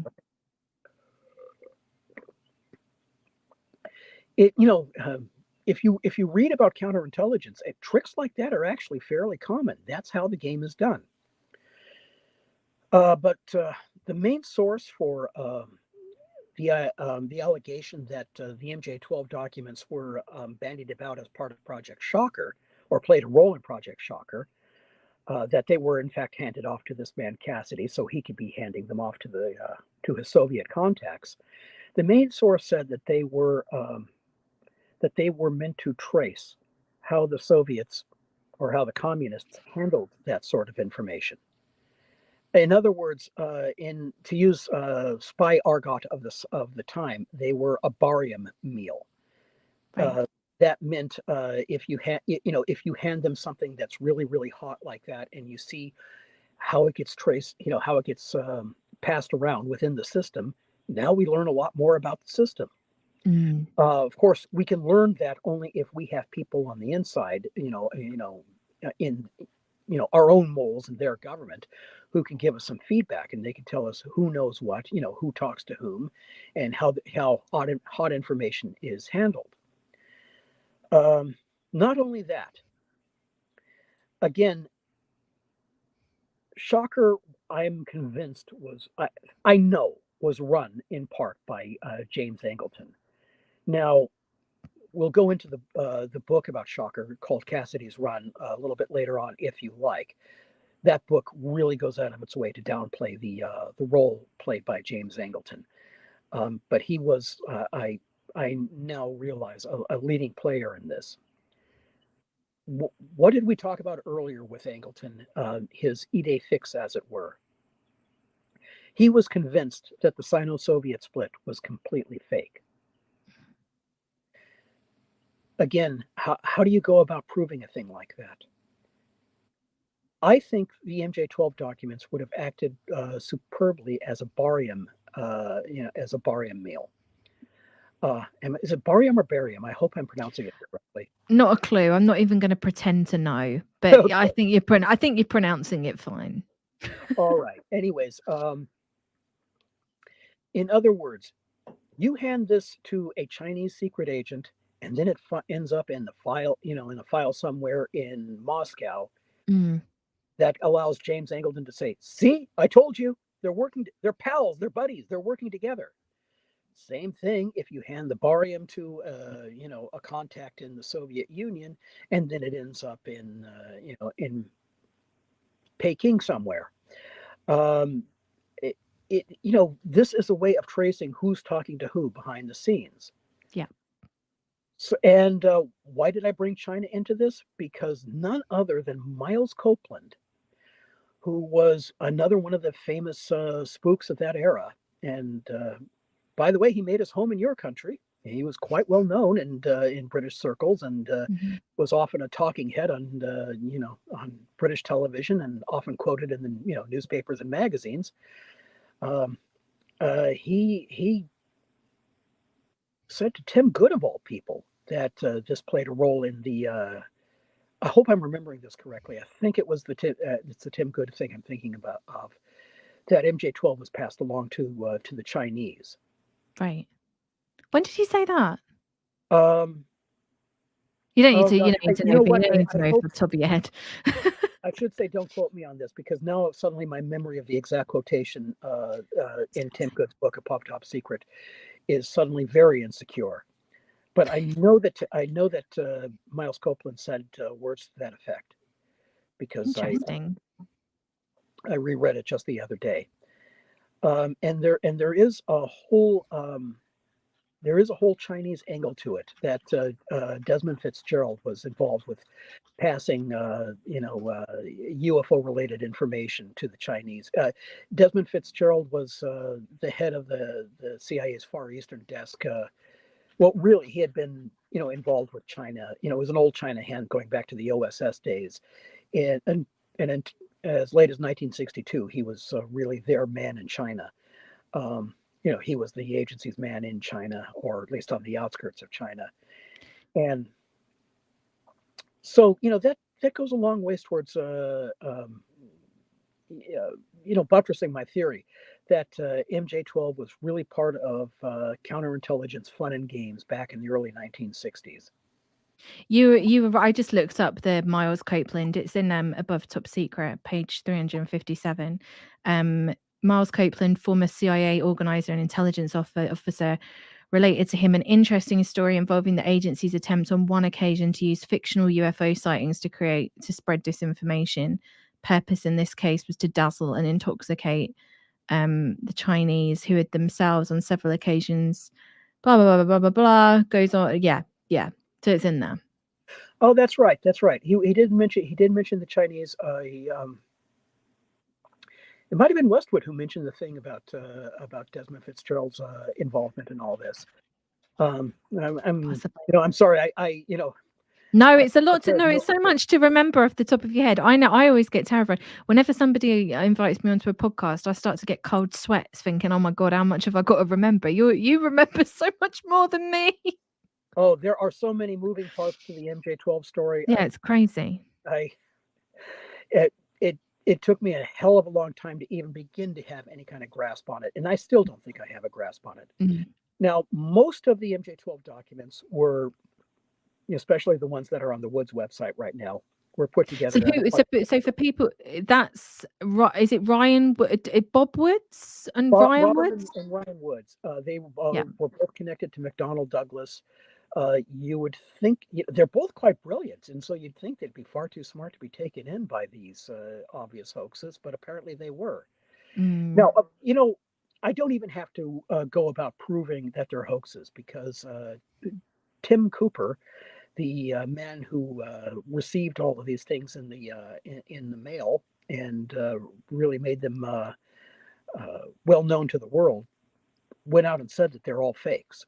Mm. He is quoted as saying that on the record, and still people refuse to believe him. They still keep resurrecting this, these nonsensical documents. Well, and people also like to think that this was just a Bill Moore, Rick Doty creation. Absolutely not. I know that a lot of it has to do with Bill's personality. They want to believe that Bill Moore invented MJ12, that Bill Moore was the one who put together the Eisenhower briefing document. They fastened on one little oddity, like there's a date format that's a little bit strange. It's missing, it has a comma in the wrong place. Mm. And Bill Moore had had put dates on various papers and letters, and using exactly this format. Well, Bill Moore wasn't the only person who had used this format in documentation. As a matter of fact, somebody found an example of Boris Pash, another person connected with the intelligence agency, who had signed a letter using this exact same date format.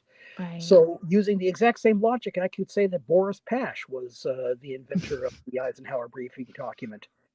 And the reason why that may be of interest to people is because if you've seen the new film, recent film Oppenheimer, Boris Pash is the bad guy. Right. And he was, I'll have more to say about him in my book. He was quite an interesting figure in his own right. So I'm trying to follow the path of it. So the Majestic 12 documents are created as part of this the hypothesis is that the MJ12 documents are created as part of this Operation Shocker, right? They're an espionage counterintelligence tool. Why then, in the early 1980s, do they start finding their way into the American public at large via the UFO community? How do we get to that point? And that is what is driving me crazy. It's like when you have a word on the tip of your tongue Mm. and you can't quite think of it. I have a theory on the tip of my brain. I'm almost there, but I haven't quite formulated it yet. I know that but that particular conundrum is something that I have been wondering about ever since all of this first happened. I I knew, or at least I felt in my bones from the beginning, that it was all BS. I Mm. never believed the Eisenhower briefing document. It's not that I don't believe in aliens, or that I have an opinion on aliens one way or the other. It's just that that's a separate question. It's a separate question from this particular document and from all of these later documents that came down the line. Um, I think they're elaborate fakes. And I can understand why somebody might have made these fakes in the 60s Mm. and even in the 70s if the idea was to fool the Soviets, if the idea was to fool the Chinese. If apparently they were also passed along in circa 1981 to the French, because Francois Mitterrand took power, and he had invited social communists into the government. And this caused a lot of people in the Reagan administration to become very paranoid about the Mitterrand government for a short while. Mm. But there's a whole long story there about the intelligence, fun, and games, in the days of Francois Mitterrand, and I'm going to write a chapter about that, because I do think that the MJ12 affair plays a role in that. Um, but why did Richard Doty bring MJ12 up in conversation with Bill Moore? Why were the documents sent to Moore? There was another series of documents, like 8 or 9 documents called the CIA documents, which were also relayed to Bill Moore. Um, there was some elaborate song and dance. He had to have like a go-between fly to, Seattle Tacoma Airport, and there he was met by an older man who handed him a manila envelope, inside of which was another manila envelope, which were all these documents, of which only one has been released to the American public. Mm. It's been called the MJ5 document because it's very brief, it's very cryptic, and it's signed by somebody calling himself MJ5. It's on CIA letterhead, this document, and the CIA has officially said that this thing is an obvious phony. And it is. Because the letterhead that they used is one that the CIA has only used in correspondence with outsiders, people within the agency. I've Right. seen an awful lot of agency documents from the 60s and the 70s. None of them, no internal CIA document that I've ever seen, used this letterhead.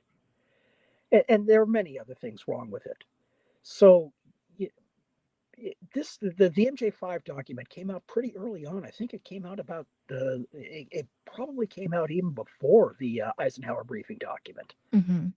And the moment the CIA said, no, no, officially, this is phony, we can prove it, this is phony, Moore stopped talking about it. And he would not release the other 7 or 8 documents that came in that manila envelope. Right. Stanton Friedman refused to talk about this at all. He wrote an entire book about the MJ12 affair, refused to talk about the MJ5 document or about the other CIA documents. Right. And of course, Jamie Shandera didn't bring it up. I find this bizarre and telling. So what were the ones that Jamie Shandera was a film producer. Weirdly was a film producer of Devil's Reign. I can't remember on what episode of the live streams we found that out. I don't know whether that was maybe it was with Adam Go Rightly, I think, found that out.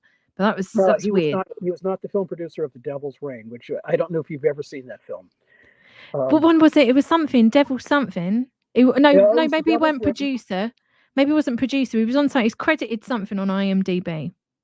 It was a horrible, horrible horror movie, and it had a great cast. or it Mm. had a noteworthy cast. But that is Jamie Chandera's only credit Mm. on IMDb, and as far as I could tell, he was simply a crew member. Oh, And yeah, so that's that's what it. caused Adam Gorightly and me and a few others to say, "What the hell's the story with Jamie Chandera?" Because all these years we've been told that he's this bigwig Hollywood producer.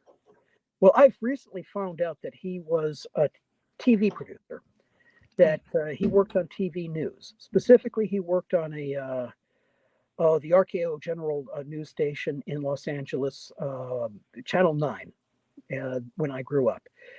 And if he was a news producer there, he almost certainly worked on their flagship news program, which was called Tempo, which was of some interest to me when I was a kid, because more years ago than I like to think, because they occasionally did some really cool stories about UFOs and other things like that. So Jamie Chandera was covering UFOs before anybody else, if my reconstruction of his career is correct, and I think it was. Mm. I think it was. I think it is. So he receives Bill Moore he has that interaction where he's in but like you said, with the car and the envelope and phone calls to his hotel and all kinds of weirdness back and forth. But in 1984 is when the package is sent, right? And that's sent to Jamie Chandere with the negatives of documents. Yeah, with negatives of the Eisenhower briefing document, Yeah. as well as the Truman memorandum, Mhm. which supposedly it references MJ-12, but it doesn't say anything about aliens. And for that reason alone, I'm tempted to think that the Truman memorandum is the one document which may have some validity, except I don't know. There's just so much wrong with that document. For one thing, the Harry Truman signature is a the Harry Truman. Oh wait, yeah.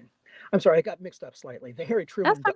that was which was part of the package is definitely wrong, because the Harry Truman signature was obviously a tracing of an actual Truman signature on a completely unrelated, on a well-known, released to the public letter that had nothing to do with UFOs. Right. It was clearly a matter of somebody using a light table to trace over the signature. Mhm. As a matter of fact, I used to work for an ad agency, and I asked if I could stay there all Oh, night you to work told me this story. I asked if I could stay there to work on a project, and I used this occasion to try to mimic the Harry Truman signature to find out how the forger did it, because I would have access to the photocopying room Mhm. all night long. And so when the boss finally showed up in the next morning, he was kind of shocked to discover all of these Harry Truman signatures all over the photocopying room. But I finally determined that the best way to do it would be to enlarge the Harry Truman signature, up to 11 by 14, I think was the biggest piece of paper available. Then trace over that, and then reduce that to whatever size you wanted, so that you could put it, put it into the letter. Um, it was obviously, though, a fake. Mm. That letter is a fake. It was the Cutler memorandum, which is kind of iffy, but let's not talk about that. Mm. The important point is, and I think let's bottom line it, all MJ-12 documents are provably, demonstrably fake. How can I say this with absolute certainty? The name MJ-12 derives from Majestic 12. MJ is supposedly short for the word majestic. Mhm. And the Eisenhower briefing document references Operation Majestic, which was set up supposedly by the National Security Council to look into everything having to do with alien civilizations. In 1952, this was set up. It cannot be. It is not the case. It is absolutely impossible. What's more, Stanton Friedman, Bill Moore, Jamie Chandera all knew from the beginning that it was absolutely impossible that Operation Majestic could have anything to do with UFOs. How do I know this? Because I found on the Woods archive, the Ryan and Robert Woods archive, which had all of those MJ12 documents, a real document that had been declassified in, I think it was 1977, which showed what Majestic actually was. Majestic was the name of the war plan, of the United States war plan against the Soviet Union. I was able to prove this, to verify this, because there was a finding aid to there was a finding aid that's, it's available online. I'll send you the link if you want it. But it was produced in the late 1970s, which basically shows you all of the it lists all of the documents that's on the particular roll of microfilm that had been released by the Joint Chiefs of Staff, including the Majestic Plan. Also, I found a book published in 1988, which talks about the Truman era war plans against the USSR. Majestic is listed. The Majestic war plan that's on the website of the Woods lists the predecessor program called Masthead. And again, that's also listed in the same sources. The dates line up. Everything lines up. Now,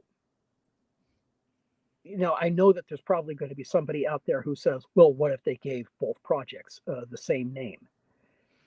That is absolutely ridiculous. I can absolutely assure you they don't do that. To then and to this day, they go to great lengths to make sure that the same cryptonym is not used for two different projects at the same time. And, that's why there's a master list of cryptonyms, to prevent that exact same sort of thing happening. Now, there's no way you can convince me that in 1952, the Truman administration would assign the cryptonym Majestic to the single most important thing they had going on, and that had to be nuclear war with the Soviet Union. And they would also assign the same cryptonym to the second most important thing they had going on, and that would be the recovery of an alien spacecraft. That's insane. It wouldn't happen. It absolutely would not happen. I'm trying to get the carry on, because I'm just trying to find the document that you are referring to, just so I can bring it up on the screen. Carry on. Now, here's the thing. This was known from the beginning. I found I was not yet a subscriber to Jim Moseley's newsletter Saucer Smear, but in 1987, Saucer Smear republished a bit of a letter from a ufologist by the name of Tommy Bland, where he talked about the Majestic war plan and how it had nothing to do with UFOs. He was talking about that in 1987. Now, I knew Tommy. Tommy's a friend of mine. I know Tommy to this day. We had a fairly long talk not too long ago. Wonderful fellow, and a great. He used to be good friends with J. Allen Hynek. He knew everybody. He knows everybody. He really knew what was going on. And so I called him fairly recently, and I said, and I brought up this letter that he sent to Jim Moseley back in 1987, and I said, Tommy, where did you get the copy of the Majestic War Plan in 1987? And he said, he got it from Jamie Chandra. Now, there's the great mystery.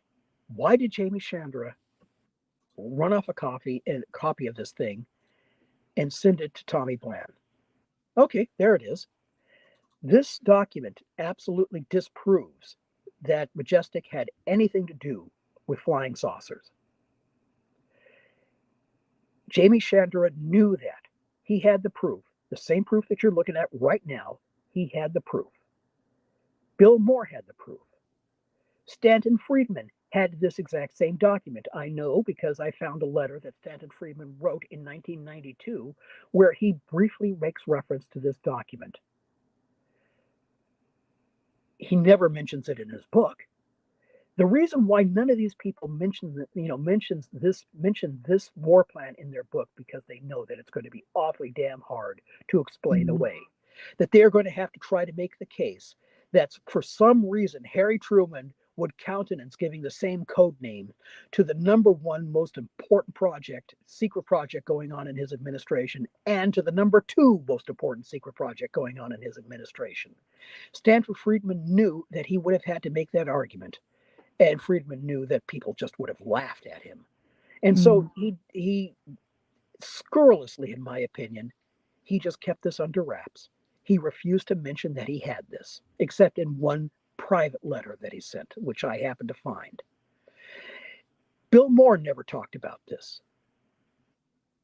Jamie Chandra never talked about it except for the one time when he sent it off to Tommy Bland, and Tommy couldn't tell me, why did Jamie Chandra send this thing to you? And he said, I don't know, but I have it. And I immediately saw what was going on. And he tried to warn people, Majestic, it's a myth. Majestic is a war plan.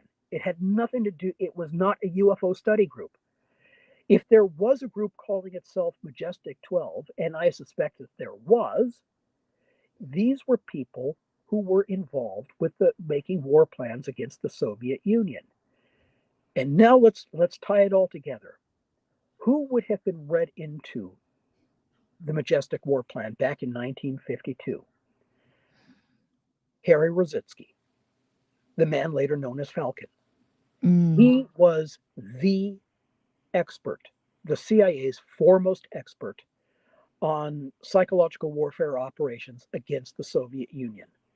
This document actually mentions running it has a whole section on running psychological warfare, right? Psychological warfare, unconventional warfare plan, covering deception plans.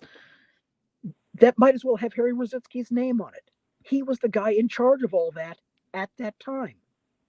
So he had to know what Majestic was. And in other words, in the early 1980s, when the MJ-12 myth, at least the American version of it, was aborting, Harry Rositzky knew full well Majestic had nothing to do with UFOs. It had everything to do with this. Why was he telling this lie? What was he getting out of it? That's the $1 million question, isn't it? That is the question. Not only that, there was somebody more important than Harry Rositzky involved with this. Now, I knew this from my conversations with Bill Moore. We were talking about, at the time there was another person giving a bird name that the rumor mill said that, this fellow Raven, that this was the most important bird of the bunch, even more important than Falcon. Raven's the guy who's really in charge of everything, and so everybody was really wondering. We were all playing the game of trying to name Raven. Some people were pointing towards Jack Verona, who was a guy in charge of remote viewing projects for the Defense Intelligence Agency. He was doing a lot of other stuff, but that's where UFO buffs might know him from.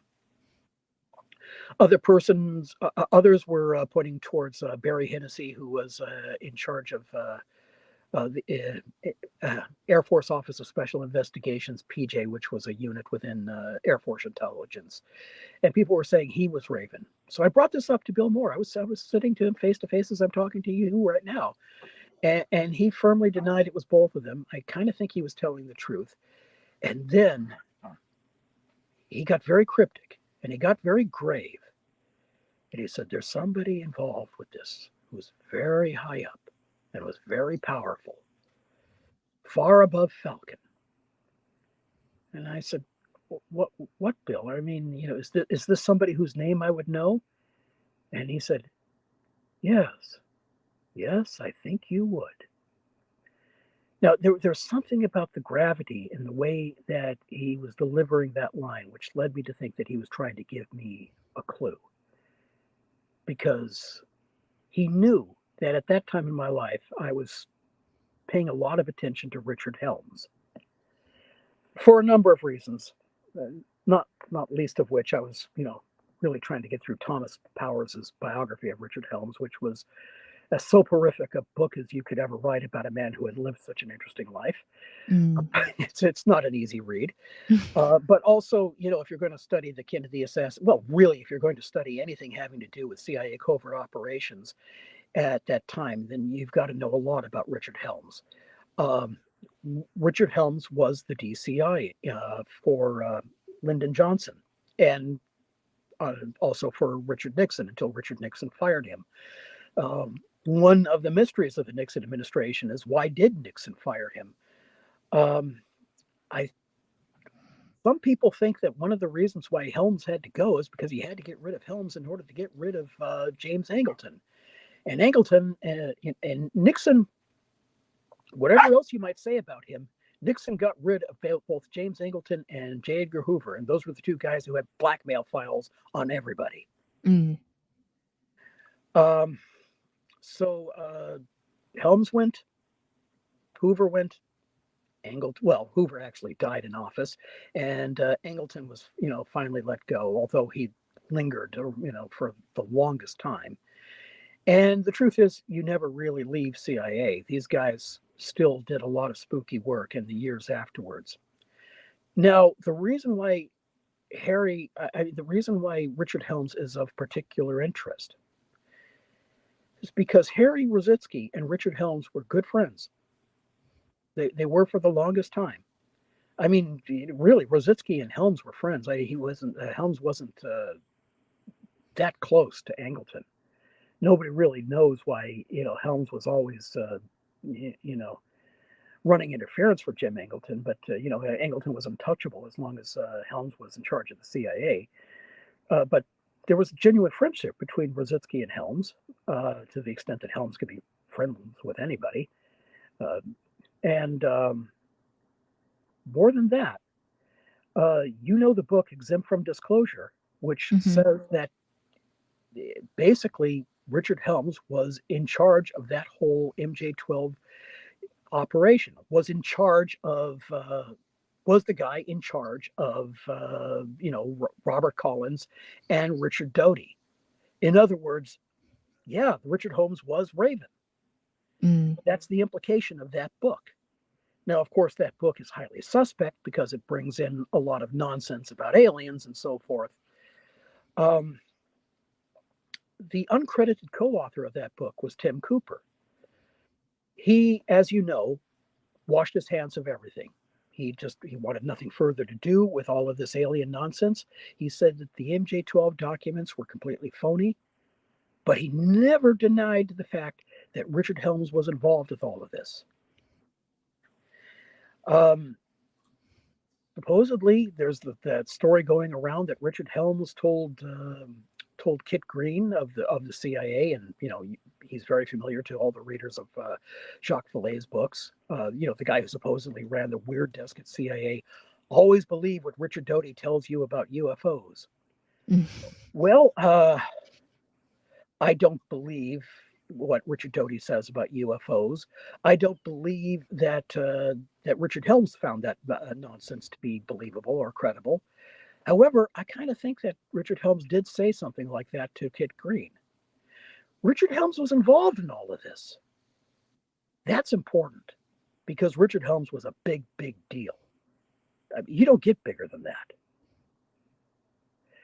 So the question is why? Why Richard Helms,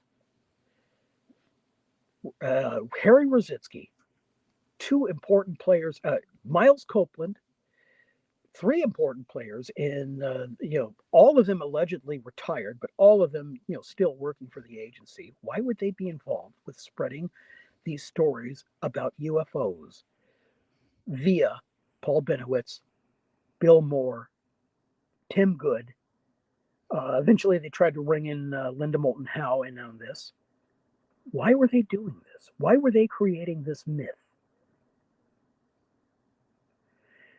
And that's what I'm trying to get to. That's that again. We're at the $1 million question. I have begun to formulate not even a theory, the germ of a theory.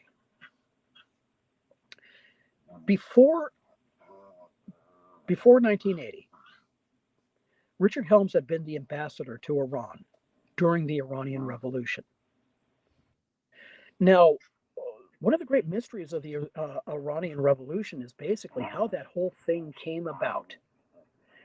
Um, the story that we're told is that the Ayatollah Khomeini, who had tried to lead an uprising against the Shah of Iran he tried to lead an uprising in the early 1960s. He was squashed.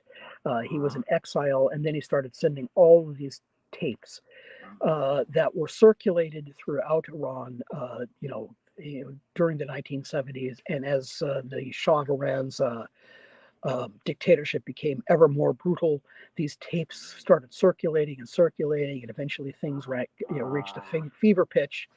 And because of all of these samizdat documents and audio tapes in circulation, that really kickstarted the revolution.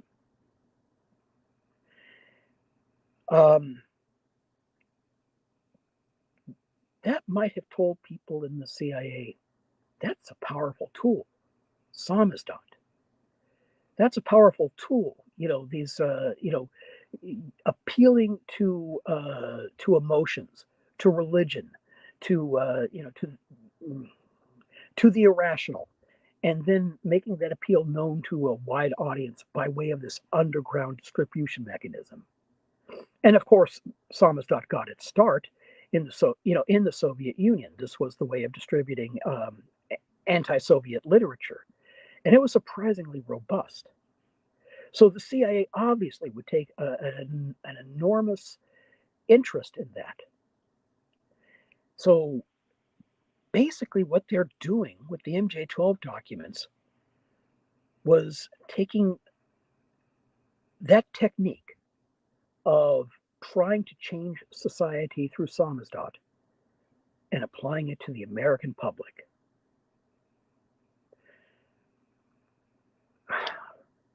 But why? It may be one theory that has been kind of rolling around in my head for the longest time was maybe it was just an exercise. In other words, maybe all we are to them is homework. That they're learning how to affect the public's thinking using the ufological subculture, for which they have absolute contempt. And once they see what techniques work, how little proof it takes, what kind of iffy documents are sufficient in order to change the way a large segment of society works. Once they see what tactics work, then they can bring it out into the field and start targeting this country, that government, and say, okay, this is how we run a deception operation. So like, how do you're creating a new religion basically around UFOs?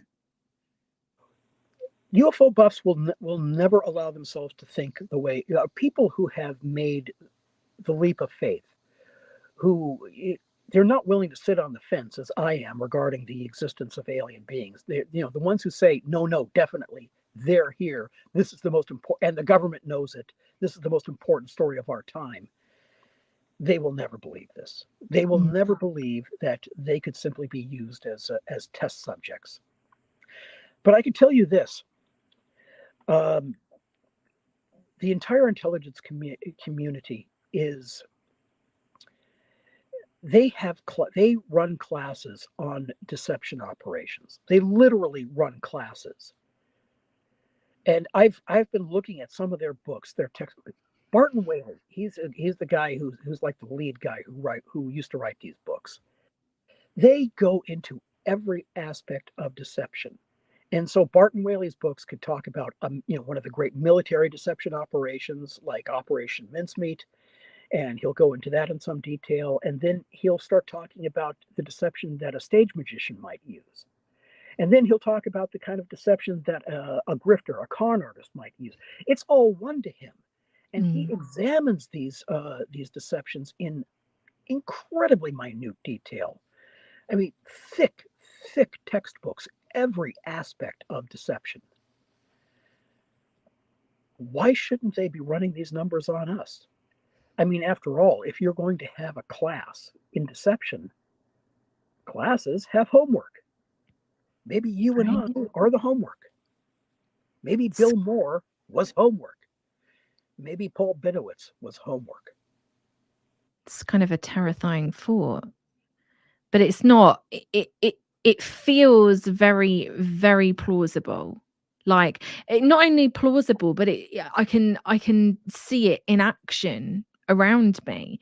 Like those, it this is just from my perception of ufology as a relatively young person, kind of becoming more immersed in it in the past couple of years than I ever have been.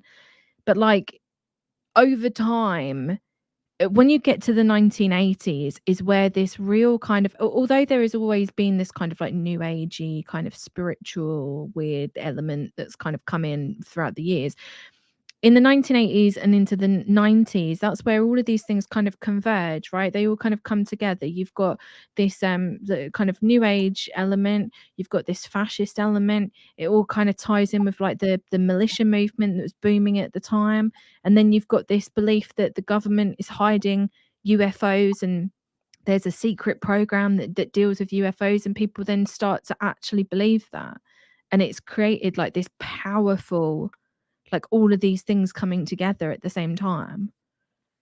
That's one of the things that really bothers me because around the same time that Rositsky and Doty and I believe Richard Helms were creating this myth, um, we also had the intrusion of a heavy duty fascist element into ufology and into Forteana. Now, Mm. that's been there a long time. You know Yeah. the history, and you've been talking about the history. And I could talk about it at some length as well. It's getting rather late, so perhaps we won't get started.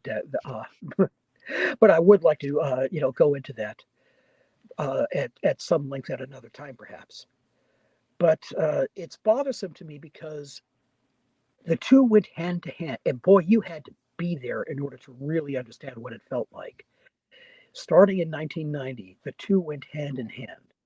You had all of these people who were handing out extreme right wing literature, moving their way through the UFO conferences. And at the same time, we had all of this renewed interest in ufology by, by way of Roswell and the MJ-12 controversy. Mm. There's one figure in particular who stood at the nexus, and that was the man known as Thomas A. Levesque. He always called himself Tal or Tal Levesque. Very strange character. I knew him. I knew him before Adam Gorightly did. Um, I I never trusted him, but boy, he really was connected. He told me that he worked for Northrop, and I have Mm. reason to believe that. But he was the behind the scenes player. He was in with Bill Cooper. He was in with John Lear. I believe he was in with Richard Doty, although I doubt that Doty will confess this. And he was distributing this material to to everybody who showed any interest at all you in the subject of ufology, and especially what I like to call dark ufology at that time. But not only that, when you got to know Tal a little bit better, he would start sending you other types of material that was very far to the right, material that called into question the Enlightenment itself. Mm. The kind of conspiracy material which talks about Voltaire and Diderot and all of the people who were the stars of the French Enlightenment, talks about them as though they were the greatest devils ever to bedevil mankind. I had a fairly strong collection of that kind of crank material. I quite enjoyed reading it. I did not take it seriously, but a lot of my collection came from Tal himself. And so the question is, was there, dare I say the word, collusion between the faction that was promoting neo-fascism, or at least this kind of anti-Enlightenment thinking, and the faction that was also promoting MJ12 in Roswell in Mm. 1990. All I know is that they both started to clobber the subculture at the same time. Well, and you've got people like John Lear as well coming in, who, has a known connection to CIA by way of Air America. He's another one that kind of came in with a lot of this, him, Bill Cooper, Bill English, this real kind of like hard right ideology starts to come in. Bill English was the only one of the bunch that I never met. And I really don't know much about the guy, so I'm just going to have to leave him to one side. Boy, there's a guy who dropped off the face of the earth. Do you know what happened to him? No. There's one. John Grace is another one. No, he was at the very same table, and I think it was literally a table meeting with John Lear, Bill Cooper, and Tal Levesque. And they would literally meet together in John Lear's office. John Grace, he's the mystery man. Because he put out this a periodical called The Leading Edge, which was filled with, from the start, it had that kind of far right theosophical stuff. The I am stuff that that you've been doing such a brilliant job of alerting the public to. But as time went on, he was reprinting David Duke and stuff from the Ku Klux Klan, and this would be found in New Age bookstore, which were and all people always seem so shocked about that. They're like, "Oh my god, thought that the New Age was so love and light." It's like, no, go back and read the text that it's all based on. You'll see it there from the beginning. It's just embedded. It was the case. I think behind the scenes, I was telling you about, there was this restaurant called the Inn of the Seventh Ray in Topanga Canyon. It's no longer owned by the same people, but back in the day, it was owned by the Church Universal and Triumphant, which was another I Am spinoff, Elizabeth Clare Prophet's church. Yeah. And, oh boy, those guys. They had a bookstore connected to the restaurant. I'd been to the restaurant a couple of times. I took my lady there because it was wonderful. It was very romantic and very, very pretty. But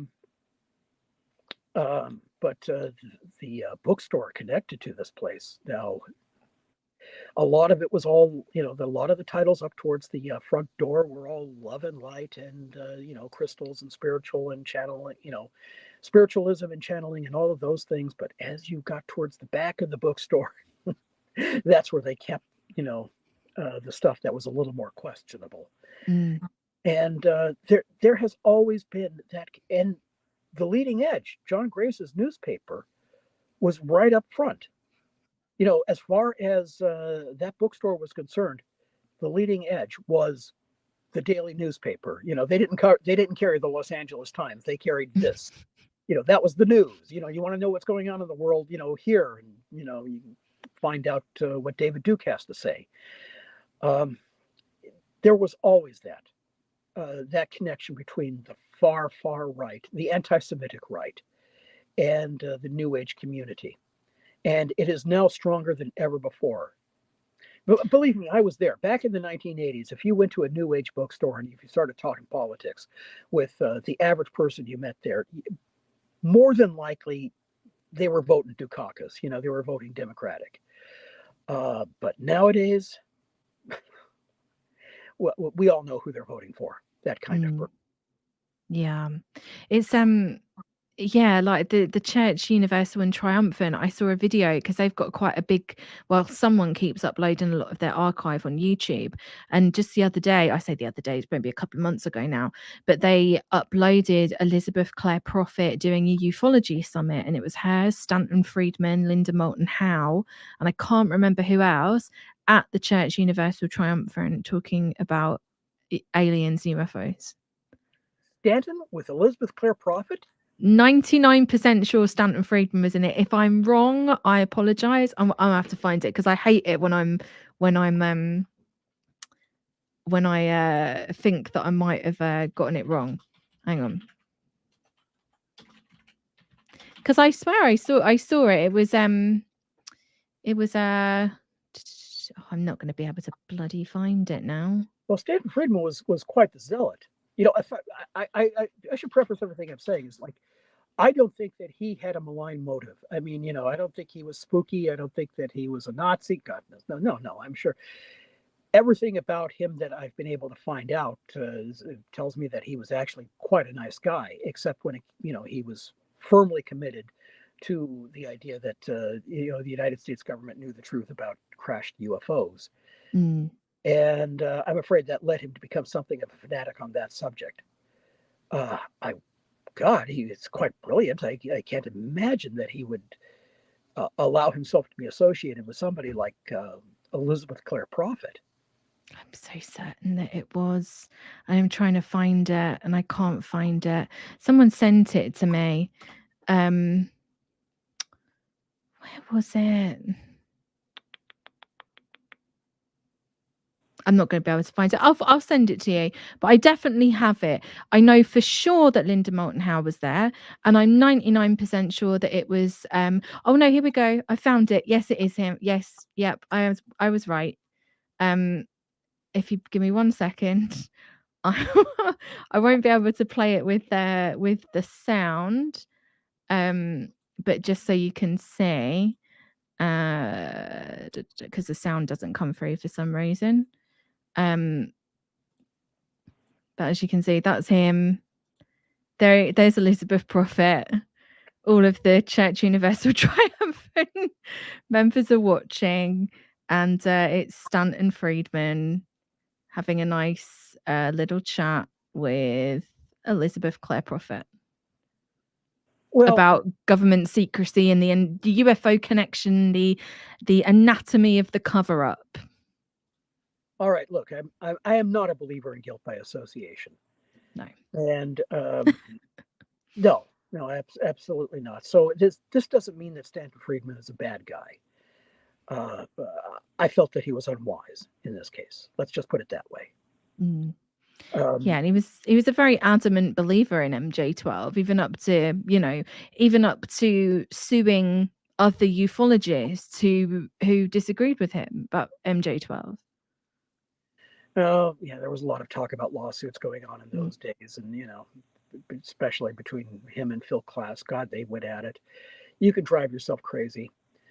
I think Stanton Friedman was quite sincere, but at the same time, I know I was a little shocked when I found the evidence, but that 1992 letter proved he had the evidence that Majestic was a war plan. He knew, he should have known. There's just no way that the Eisenhower briefing document or any MJ12 document could have been accurate. He should have known that. Now,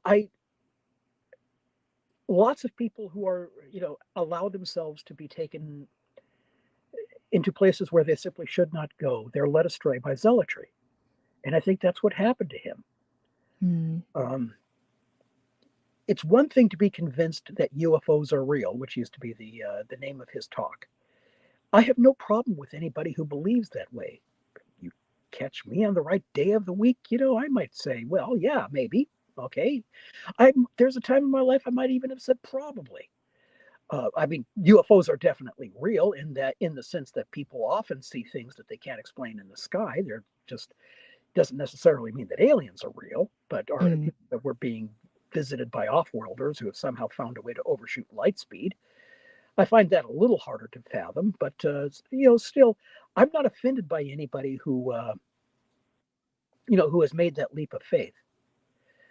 But that doesn't mean that you necessarily have to believe in Roswell. Yeah. And that doesn't necessarily you have to believe in the Majestic myth. Exactly. I want to cover just a couple more. I don't know, how long have I got you for? Boy, I've been going for an awful long time, and you have. My head's kind of fuzzy, so we should wrap it up soon. Do you want to do a part? We'll do a part 2 at some point. We'll have you on again, and we'll cover some other stuff. I don't want you to. I would be greatly honored because I don't want you to feel like about the cult connection. Sorry, I did want to talk about the cult connection tonight. No, not tonight. Well, Okay. I came prepared to talk about it. But you know, I We've found been all over the I found it place. fascinating, and also I found out some interesting things about the connection of Scientology to all of this that may startle some people. Okay, well, we're definitely going to have to do a part two because I don't want to keep you all night, and you have been here for 2 hours already, over 2 hours already. But we'll have to organise and bring you back on because I've still got like, I mean, we probably got to like 3 or 4 of my questions, and we've still got so many other things to talk about. Well, ask about. Um, You wanted to ask about the missing people. What were the names you mentioned? Oh, I was gonna ask you about, like people like, the so-called missing people of ufology, because I know my friend Steve Berg, he gets all obsessed with the people that kind of pop into UFOs and then pop out. So people like Armin Victorian, and then for me, somebody like Vladimir Tziski. Um, I talk to Armin all the time, and I would, instead of paying rent, I would pay for phone calls to Armin Victorian and other friends in London. You see, there was a time when the kind of conversation that we're having right now, it was very expensive. Yeah. It was, but Armin actually he often picked up the tab for that, and I never did find out what his who was actually funding his research. I got the idea that he must have been working for somebody, but on the other hand, he really didn't like John Alexander, and they were really bothered by him. Mm. And I know that they bugged him, as because they actually placed an undeniable physical eavesdropping device into one of his telephones. And that eavesdropping device was actually pictured on the cover of a British magazine called, or a periodical called Lobster, which was devoted to Mhm. parapolitics and other topics. It was run by quirky but brilliant fellow by the name of Robert Ramsey. He's still with us. Mhm. Lobster is still online these days, and God, Henry Azzadadle, Armin Victorian, and I used to write for Lobster back in the day. Um, so did Tony Fruin, who was Stanley Kubrick's Mayordomo, but that's a whole topic for another time. Um, and I don't know what happened to him. I feel that somebody was behind him. He always denied that somebody was behind him. He said that he was, just a guy like me who was simply interested in all this stuff. But that's the most I could tell you. Mm. Oh, Interesting. Vladimir Trzhitsky. Mm. Uh, there was nobody behind him. I know that a lot of people have asked questions about him. Uh, he was just I want to say fanatic. That seems unkind. But he ran this whole series of UFO lectures in the Santa Monica Public Library back when I was first starting to get seriously interested in this back in 1988, 89. And I would show up at these things, and oh my God, the things he would say, they were, I mean, all the rumors that were going around back then, none of them were good enough for Vladimir. They Mm. just were not wild enough. He came up with the wildest things. He said that he believed in alternative three. Beyond that, he believed that we had literally Star Trek was real. That we were going around in starships back in the 1980s or 1970s. That traveling to other planets faster than light speed. Um, every conspiracy theory that you can mention, he was he believed it. He believed in all of it. And I knew somebody. I got to know the woman who basically helped Vladimir set up his lectures and that in that library. And so I knew that woman well. And through her, I heard plenty of Vladimir Trzhitsky's stories. he was a true believer. There Mm. are those who remember Vladimir Czesinski at this point in life. I mean, at this point, they're few now. He's kind of, the memory of Vladimir has faded away. But some people believe that, oh no, that he had an angle. He was working for some nefarious group or another. No, he was just some guy who was he was a building manager in God, I think it was some very ritzy building in Westwood. And after he gave his lectures, we would all go over to his place, and it was filled to the rafters, full of the craziest books that you could imagine. And he really was just that wild and just that easily led astray. And unfortunately, Vladimir got, when you develop an addiction to weirdness, you eventually start hanging out with Nazis because, let's face it, they'll give you the hard stuff. Yeah, they'll give you an armload for sure. And so he started hanging out with Eustace Mullins, who was a well-known fascist.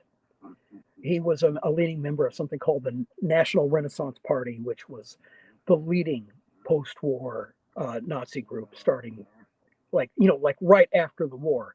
This thing got started up in the early 1950s, and Eustace Mullins, he was recruited himself into fascism by Ezra Pound, no less. Mm-hmm. And Charlie, shut up. Your dog's like, for God's sake, wrap it up. You've been on here for 2 hours. Yes, I better go walk my dog. We'll leave it at that, though. Okay. Well, we've got. I just want to say, Vladimir is the primary example of the thing that we were talking about, the pipeline from being a starry-eyed new age believer to Sig Heil territory. Mm. And that's why that stuff is, I now consider to be quite dangerous. Absolutely, I agree with you. We've definitely got a lot more to talk about, so we're definitely going to have to do a part 2, and I'll contact you and arrange it, because I know a lot of people have enjoyed this, as I can see in the chat, and yeah, a lot of people are saying they're already looking forward to part 2. So we'll definitely have to organize that. But thank you for giving me your time tonight, Martin. I really appreciate it, and I can't wait to talk to you again. Can I say one last thing? Go for it. You and Erica Lukes are the best thing going, and Tanner, okay. But I mean, really, if it weren't for you two women, I wouldn't. I couldn't be writing this book. I couldn't stand to be anywhere near this field. It's so wonderful to see two people who are so grounded and who are really trying to understand the history. Absolutely. I appreciate that. And I'm so excited for the book. It sounds absolutely amazing. Well, thank you. I hope I live long enough to finish this thing. You will. You absolutely will. You will finish it, and it's going to be the book that ufology needs. Well, I've already arranged for Erica to put it up online in case anything happens to me. Okay. She has this stuff, so she'll, whatever I have finished, it'll be there, so at least it won't go completely to waste. Excellent. Well, thank you so much, and we're definitely going to organize a part 2. Thank you so much. Okay. Talk to you soon. Well, thank you everybody for tuning in tonight. I very much appreciate it. And I will absolutely schedule a part 2. If you guys have any questions for Martin that you want to ask in a follow-up, then just leave them in the comments if you're watching the replay. And yeah, I will see you next week. There are going to be 2 streams, one on a Friday, one on the Friday, which is going to be, and you're getting spoilers here, it's going to be a part 2 of my exploration with Reed into the Anastasia cult. And then on a Saturday, we are going to be talking with Bradley about the Patterson Gimlin film and Bigfoot, and he's going to Bigfoot pill everyone, which will be incredibly fun. Also have a new video coming out Potentially this week. It will be this week if you're a patron. If you're not a patron already, then what are you doing? If you join my Patreon, you will get the video this coming week, and it is about a nearly 70-year-old cold case, missing persons cold case. It's really interesting. And then there'll be another video, another one, which is going to be about a very strange little religious cult that was operating in Vancouver in the early the mid 1930s. Now it'll kind of be like a short one, maybe about half an hour, but that will be out if you're a patron. That should be out week commencing the 6th of May on Patreon. But if you are not a patron, it'll be out at some point in May. Anyway, that is it. That is the stream, and I will see you all on Friday next week. Goodbye.